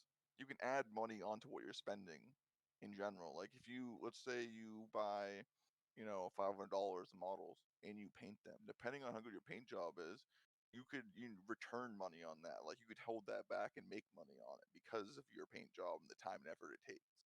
So it's you're not worried about your models getting banned from the game. They're always going to be there, and you can always get some type of return on it. Yeah. It's not like you Yeah. have to buy a new army like each time you want to play. Like you can keep building onto your faction that you've chosen. Or yeah. Let me tell you about buying fantasy on eBay. Oof. Oof. Oof. Oof. That is like yeah, like you can you can get some yeah. You're not gonna like if you spend money, you'll probably be able to get your money back if you do so. Jeez, man. We'll see what comes up with Old World. I'm excited to see that. I haven't done anything with fantasy, but I really want to give it a go. We're supposed to get something. I think it's either Monday or Tuesday. We're supposed to get something an off-white Christmases, so Merry we'll see. Christmas. Yeah. So they said quarter 1. So, and I know we're going to invest in it, and we're gonna have Uh-huh. it, and we'll be playing it, and yeah. Yeah. All right, cool. Anything else for Warhammer?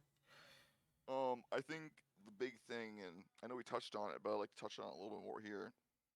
Is tools and paint. You do not need to paint your army.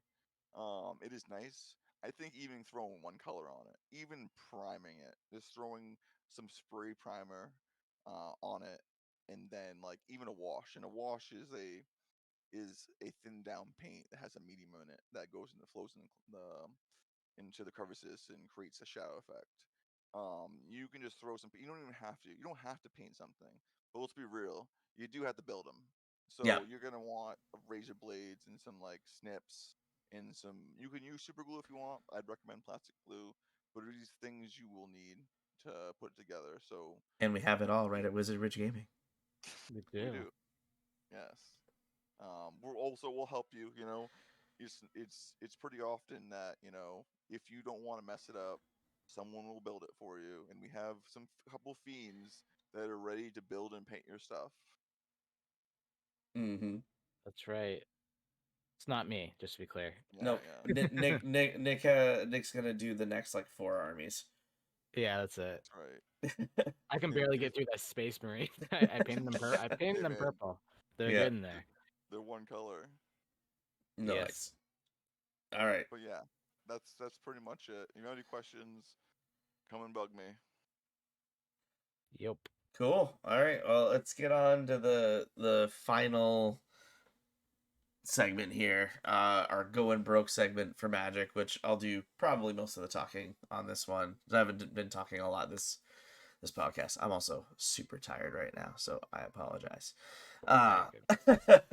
So for Magic, it was kind of hard to come up with like easy to like get into format, because Magic is definitely versatile and it's also very like money oriented. So if you want to get into it for like competitiveness, you're going to be spending a lot of money no matter what format, with like one exception. Because it's all That's kind just your lands. That's just your lands. yeah, just play basic lands, don't get shocks. So the most popular format right now by far is Commander. So that's 100 card format. You play with a commander and 99 cards in a deck. No multiples of cards. You play with one of each thing except for basic lands. And yeah, that's the most popular format right now. So easiest way to get into it is just buy a pre-con. It's like literally that easy. Every time a new major set comes out, they have 2 to 5 pre-constructed decks that release with the set. The commander is one of the most powerful cards in the set, and the decks are really well constructed, especially in the last year. A lot of precons have been super top tier, like power level 6-7 decks, I think. So you look at like the Warhammer decks, those were dominating for a little while, and then you have like the new fairy precon from Wilds of Eldraine, the Commander Masters precons, which expensive as they were, like you had Slivers, you had Eldrazi, you had Enchantment Tribal, and it's just there's a lot. So Commander's definitely like the easiest format to get into, just because the product is everywhere. Like even if you're just buying booster packs, you're gonna get cards for Commander in that, 100%. And unlike other formats, they actually still make precons for it. Yeah, there you cannot find 60 card constructed decks anywhere, with like very small exceptions, like the yearly getting started with Magic things that they come out with, where you'll get 2 60 card like all like commons and uncommons and like maybe one rare in them, and they're just literally for true beginners who want to play in the 60 card format, but it's not a really good representation of what that format looks like. Because there's a bunch of different variations. You got modern, you got standard, you got vintage, you got pioneer, you got pauper. There's all kinds of different ones, but but yeah, 60 cards a little bit harder to get into, but modern is still also a very popular format. So that's the last, I believe, few sets on release. And stuff phases out very quickly because Magic releases their primary sets like once every 3 months. Standard. Oh, That's is this standard. sorry, it's standard. Yeah, my brain. Modern goes all the way back to the original Urza's cycle. Ur- I could be wrong. Urza Saga. Yeah, I believe I could be wrong. Could be after it. I'll It's have been so long. I'll have to look up the exact. But yeah, sorry, it was this. So standard is the one that just goes back a couple sets, and it's really hard to keep up with it because Magic comes out with a primary main set like once every 2.5 to 3 months, it seems. The last couple of years, so keeping up with that format is super hard because you're buying into the new sets and you have to keep trading cards out, figuring out what reprints are good to use, and everything. So it's definitely a money grabbing game, hence why our segment is called Going Broke on it.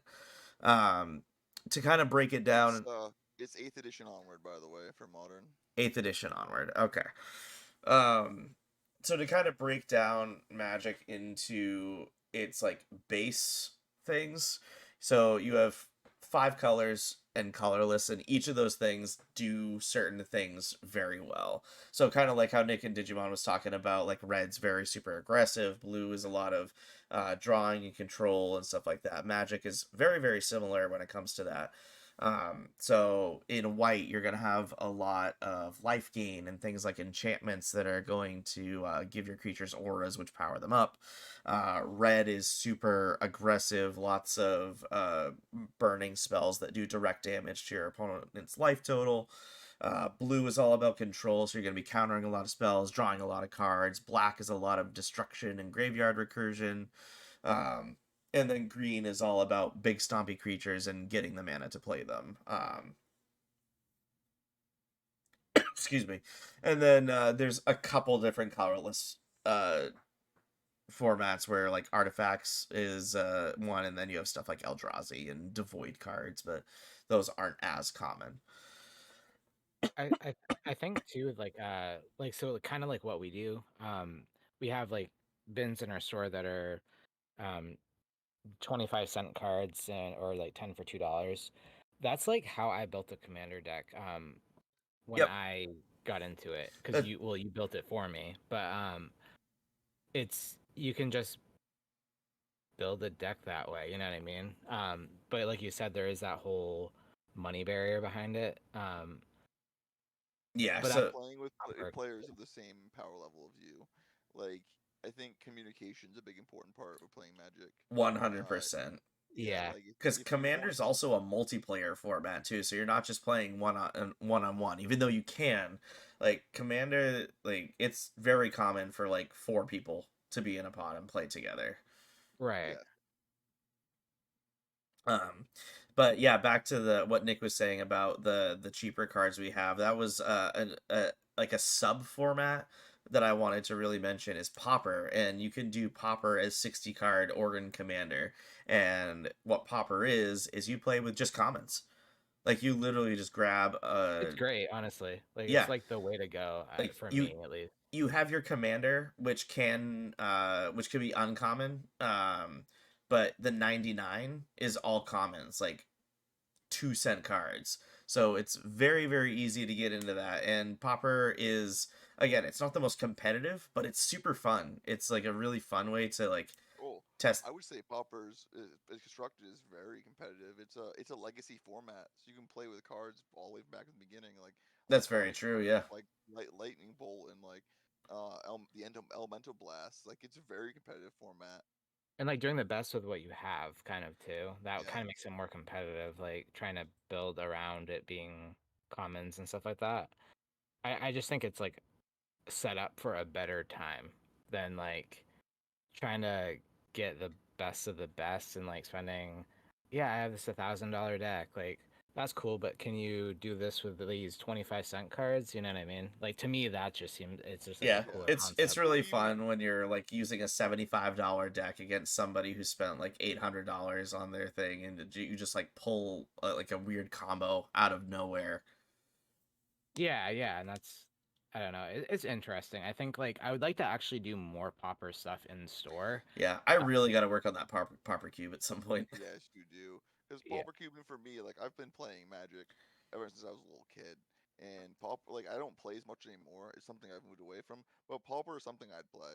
Like if we could get some pauper going, but like I don't like commander. I would rather play pauper constructed. To be honest with you, I'd Yeah. rather play like legacy pauper. Yeah. No, Commander's definitely like very competitive and it can be toxic. Like 100% admit that. Sportsmanship around that's been like a little bit of an issue. It's better now, but like it was pretty bad at one point.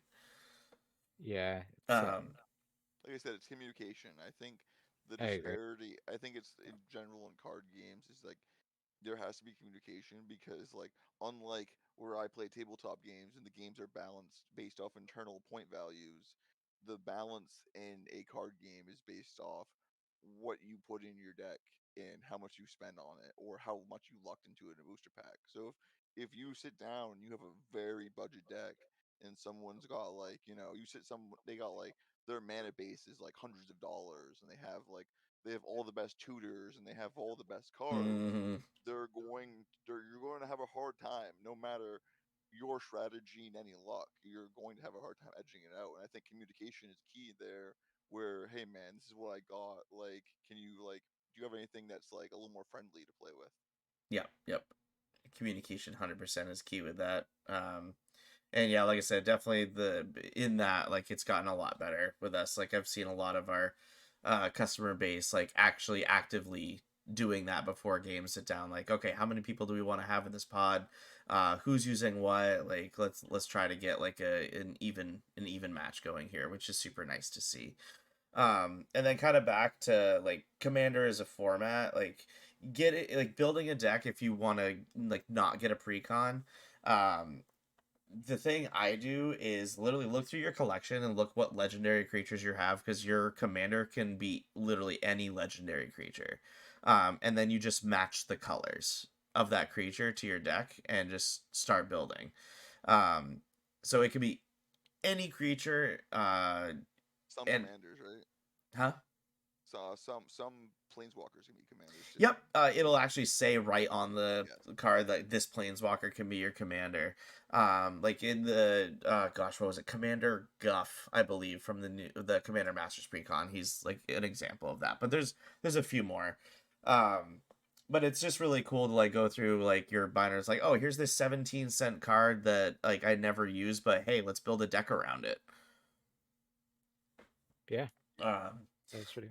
yeah, and then when it comes to the actual deck building, mana base is probably one of like the most important things for your deck. You want to make sure that you have enough of each color that you're running if you're doing a multicolor deck. So say your commander is 3 colors, you want to make sure that you're running a decently even amount of each color if you have that if those colors all represented evenly in the deck. It's a really hard thing to master, but like once you've built like a good number of decks, it just becomes almost like second nature to you, I think.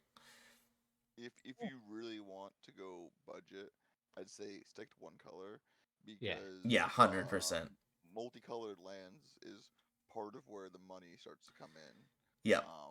If there's still utility lands that you might want in your deck, but like being able to just throw basic lands in your deck rather than putting in duels will keep the price down and also help you out because like when someone starts throwing things in their deck that deal with non-basics and you don't have to deal with that, the person that took like what is it what's that card that's it's back to basics, back to basics. Someone plays back to basics and you have all basic lands, it's not going to matter. Yep, not at all. And then like yeah, the people who have like all the shock lands, all the dual lands are gonna be like, oh, I only run 8 basic lands in my deck. I'm screwed. Right. um, I know, right? Yeah, and like like doing a monocolor deck doesn't necessarily mean that you're gonna be at a disadvantage either. There's a lot of really great monocolor commanders. Like for instance, mono white light paws with aura enchantments can be like a turn 4 win deck in the right scenario. Just a lot of super cheap auras and enchantments to buff him, and then you just KO with commander damage. there's a lot of like really simple builds that you can do like that. Yeah. I think one of the coolest parts about like Magic in general too, though, is like you can really build a deck around like squirrels or Yeah. like, you know what I mean? Like you can kind of pick Yeah. anything and like just build a deck around it. For me, like when I wanted a deck, I was like, hey, dude, I want probably green because it seems like the whole token thing. And then I was like, I want a forest deck, and you're like, okay, and then yeah, it was just like forest animals pretty much, and I was like, okay, this is pretty sweet. And then you have your squirrel deck. Um, Scotty just built like a rat deck. Like, it just seems like Yeah, there is so much tribal in Magic. It's been around for so long that there's like, if you can think of it, there's probably a tribal for it. Like tons of different animals. You can have like shark tribal, rat tribal, squirrel tribal, vampire tribal, clerics, humans, elves, dwarves, fish tribal. There's so many different things that you can choose from, and there's tens of thousands of cards out there. So you can really build whatever the heck you want. yeah. And I think there's having the kind of variety of like options within that aspect is cool alone. So like, and then you can build like, I mean, there's budget ways to build it too, you know. So Yeah. Yeah, and it's just like really fun too to like pick a tribe that you don't see very often and be like, "Oh, I'm going to build a fungus deck or an ooze deck." right. Excuse me. So, yeah, even though like the competitive scene is definitely locked behind a paywall, just getting like into a precon or building a popper deck with all kinds of commons, like there's definitely cheaper ways to get into the game. Um Honestly, the heart, if we're talking about Commander, the heart of Commander isn't competitive anyway. It is not supposed to be a competitive game, in my opinion. yeah, it's supposed to be like four friends to get together, play around a table, and just kind of try to make silly stuff happen with their decks. Yeah. And it seems like I mean, that's kind of the way always seen it too. Because I have a lot of friends that get together, like their homes and stuff, and do it. But it seems like in this area, like everybody plays Commander. You know what I mean? So it became probably that way, especially around here. It's Um, the only way they could be competitive about Magic. correct. Yeah, like I feel like it's just like that's what everyone plays, so it's gonna get competitive. You Yeah, know, one way or another. Um, and like I don't know how the scene is really other places, to be honest with you. I don't know if like Commander's as big in like a different state as you know what I mean compared to here. I don't yeah, really know. Like yeah. I mean, when I played Magic, it was like Commander was always bigger, but it was a different night than the other formats, and it was a casual. Like it wasn't really Commander events. It was just like, oh, Commander Wednesday, everyone comes in and plays Commander, but it was like free play, and it was very friendly. So like it was never like that. At least my experience with it. But I never really played Commander when I played Magic. I was very much I played Standard. yeah, having not played it before, like I played a little bit in between like 2012 and 2016, but like I'd never played before that, so I'm not entirely sure like what the scene looked like before then. Yeah, and I'm like completely like out of the loop with it. So like I'm just basing off from what I Yeah. see. Yep, and then you have like the like standards always I think big for at least stores that focus on Magic, like because that's where like your a lot of like your regional tournaments and stuff are still based in standard. They Yeah, they usually rotate. I think it depends. I know Pioneer right now is really like, at least for a while people were liking it because it was modern without the bloat of modern, Hmm. like almost like a refresh. I know that was popular, but I think they rotate with their tournaments, like the Pro Tours. They were rotating what it was. Yeah. And I know that there was a new actually I have to make a real quick public apology for this. I called it the wrong thing in session 0. I called it Oath Keeper, but it's Oath Breaker. That was totally my bad.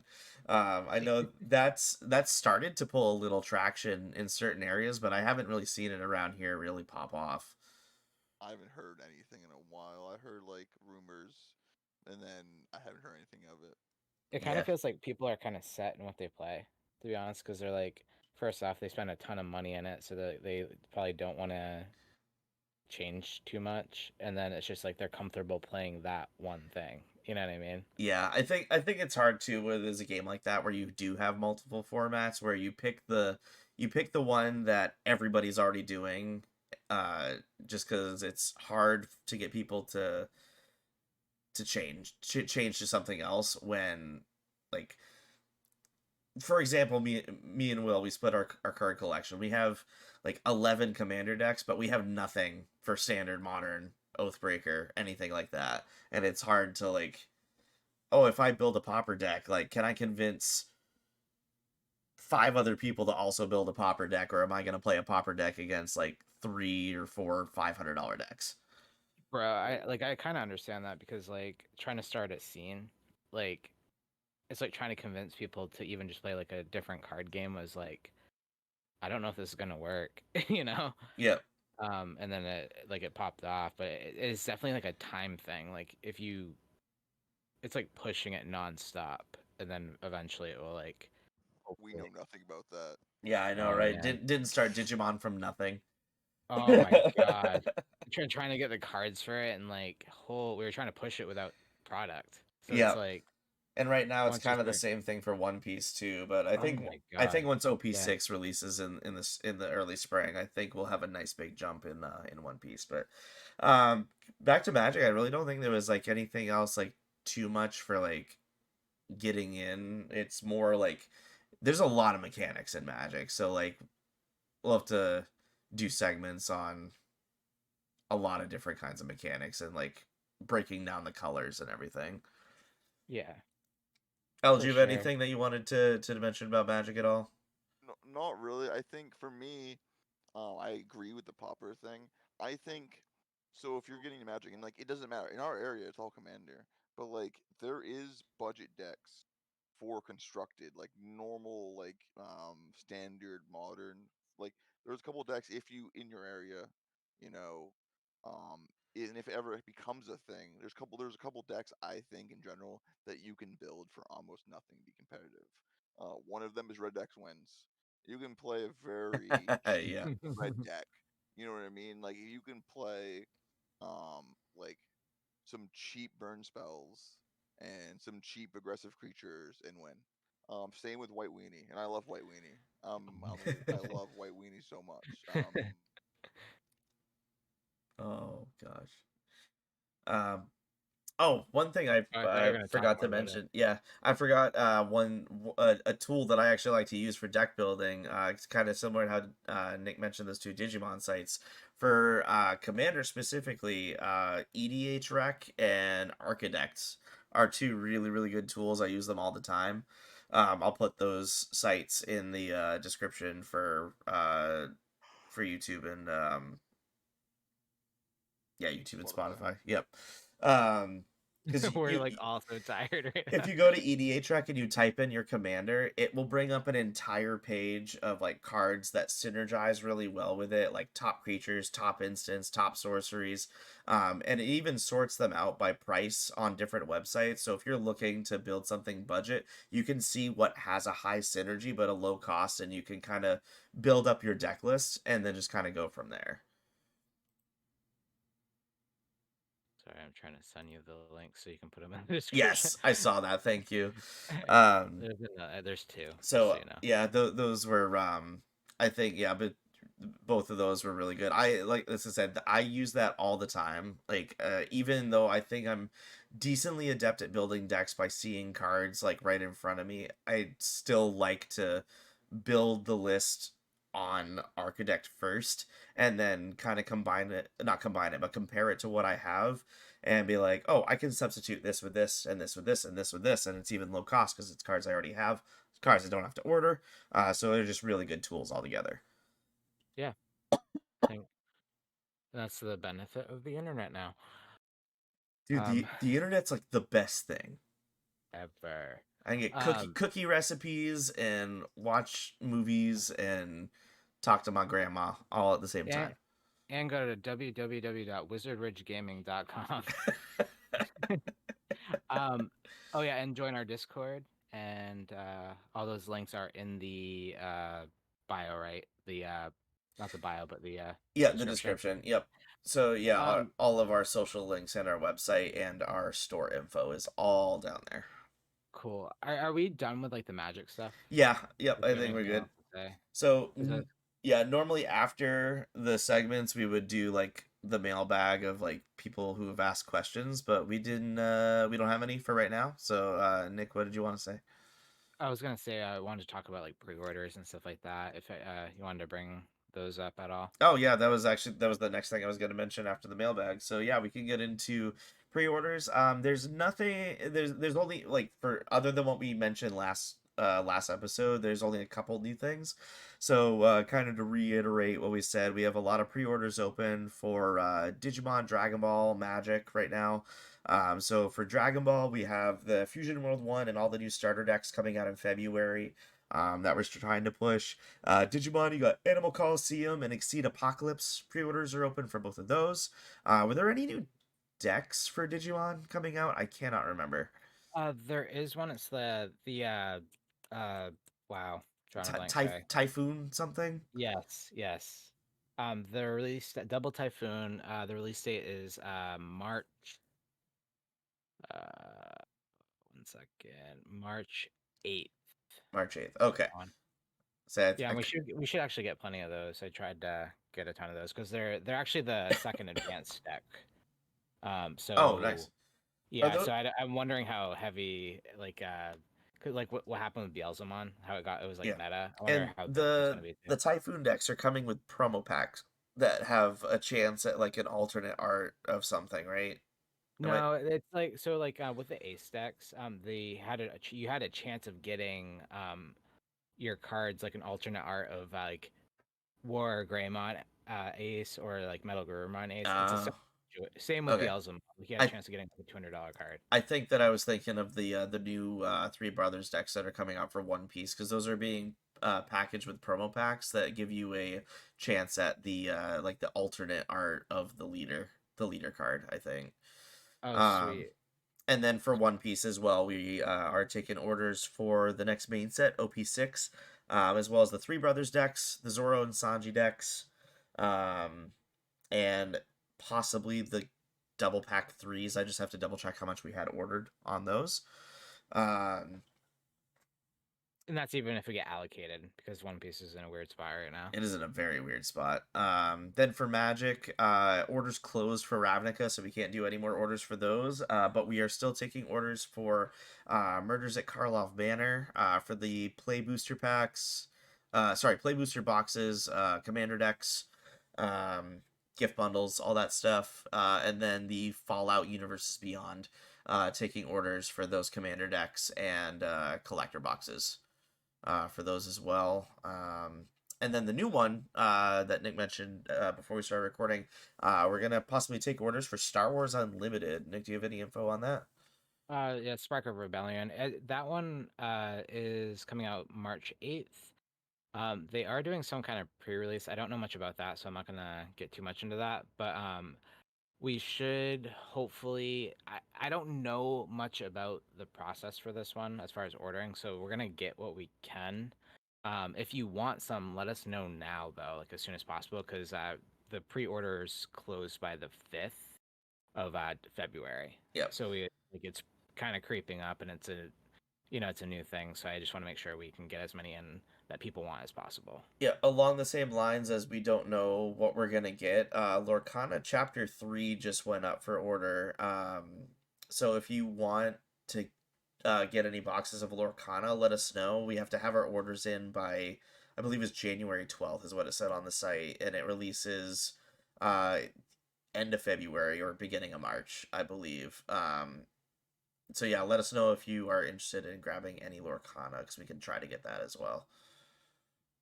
Yeah, and I think that's about it for what we're doing for pre-order stuff. And as far as like Games Workshop stuff, El, do you want to put anything in there? I won't know till tomorrow. Yeah, Okay. It's two weekly. two It's day getting like that. pre-orders every Sunday. I would say we're gonna start taking initiative on trying to get more kill teams on the shelf, stuff like that. But if you Yeah. do want to pre-order one, like it does take a couple weeks. So if you want one, let us know. But yeah, we're gonna try to get more on the shelf, and we order on Friday, so Mhm. if you want something, let me know before Friday and we'll order it for you. Yep. And that goes to saying too, like you don't have to just like pre-order stuff. If there's existing product that you want to see in store, we can order it for you as long as like our vendors all have them in stock at the warehouses. So if you want existing Games Workshop products or existing Magic sets or Pokemon or Yu-Gi-Oh, if it's anything we can get, we can order it for you. Yeah, and that goes with Within like reason. Within reason. Sometimes we have to Yeah. buy things in bulk and we can't necessarily order it for you. Yeah. So like The pre-cons are hard because like for Magic because we had to buy all of them at once. yeah, so yeah, if yeah, there's that's if true. there's 5 in a set and you want one, we'd have to order all 5. Yes. The same thing goes for GW paint. If we buy one paintball, we have to buy 6 of them. Yeah. Yeah, but like sleeves and stuff like that, sleeves are a good example of like just getting one. Like the BCW stuff we can order, except for the boxes, like the storage boxes for cards. But if you want like a deck box, we can get like single stuff like that. Yep. Dragon Shield sleeves and stuff like that, like you had mentioned, we can get those as singles. So there's definitely a lot of stuff that we can get. So never hesitate to ask us if there's something that you want to order. Yep. All right. So I think that is everything. Any other pre-order stuff that we want to mention at all before we kick off the outro? No, I don't think we have anything else. All right, Elle, did you want to say anything else before we end? No man, I'm tired. Yeah, same Me man. too. I Almost got one. I gotta get up. I gotta get up in 5 hours. This is great. Love it. All right. Well, thank you so much, everybody, for listening to the Wizard Ridge podcast. We definitely appreciate you listening in all of our ramblings about all the awesome things that we do at Wizard Ridge Gaming. You can catch us hopefully every 2 weeks. That's the schedule that we set up to do. You'll see this. You'll be listening to this on Christmas Eve. So that means that the next episode will be out on January 7th, I believe, if my date reading is correct. Like I said before, you can catch all of our socials in the description down below, as well as the link to our website. Join our Discord, follow us on Facebook, and keep up to date with everything that is happening in store. And yeah, this is Mark and Elle and Nick signing off for this episode, and we will catch you in a couple weeks. So goodbye, everybody, and have a fantastic day. See ya. Bye.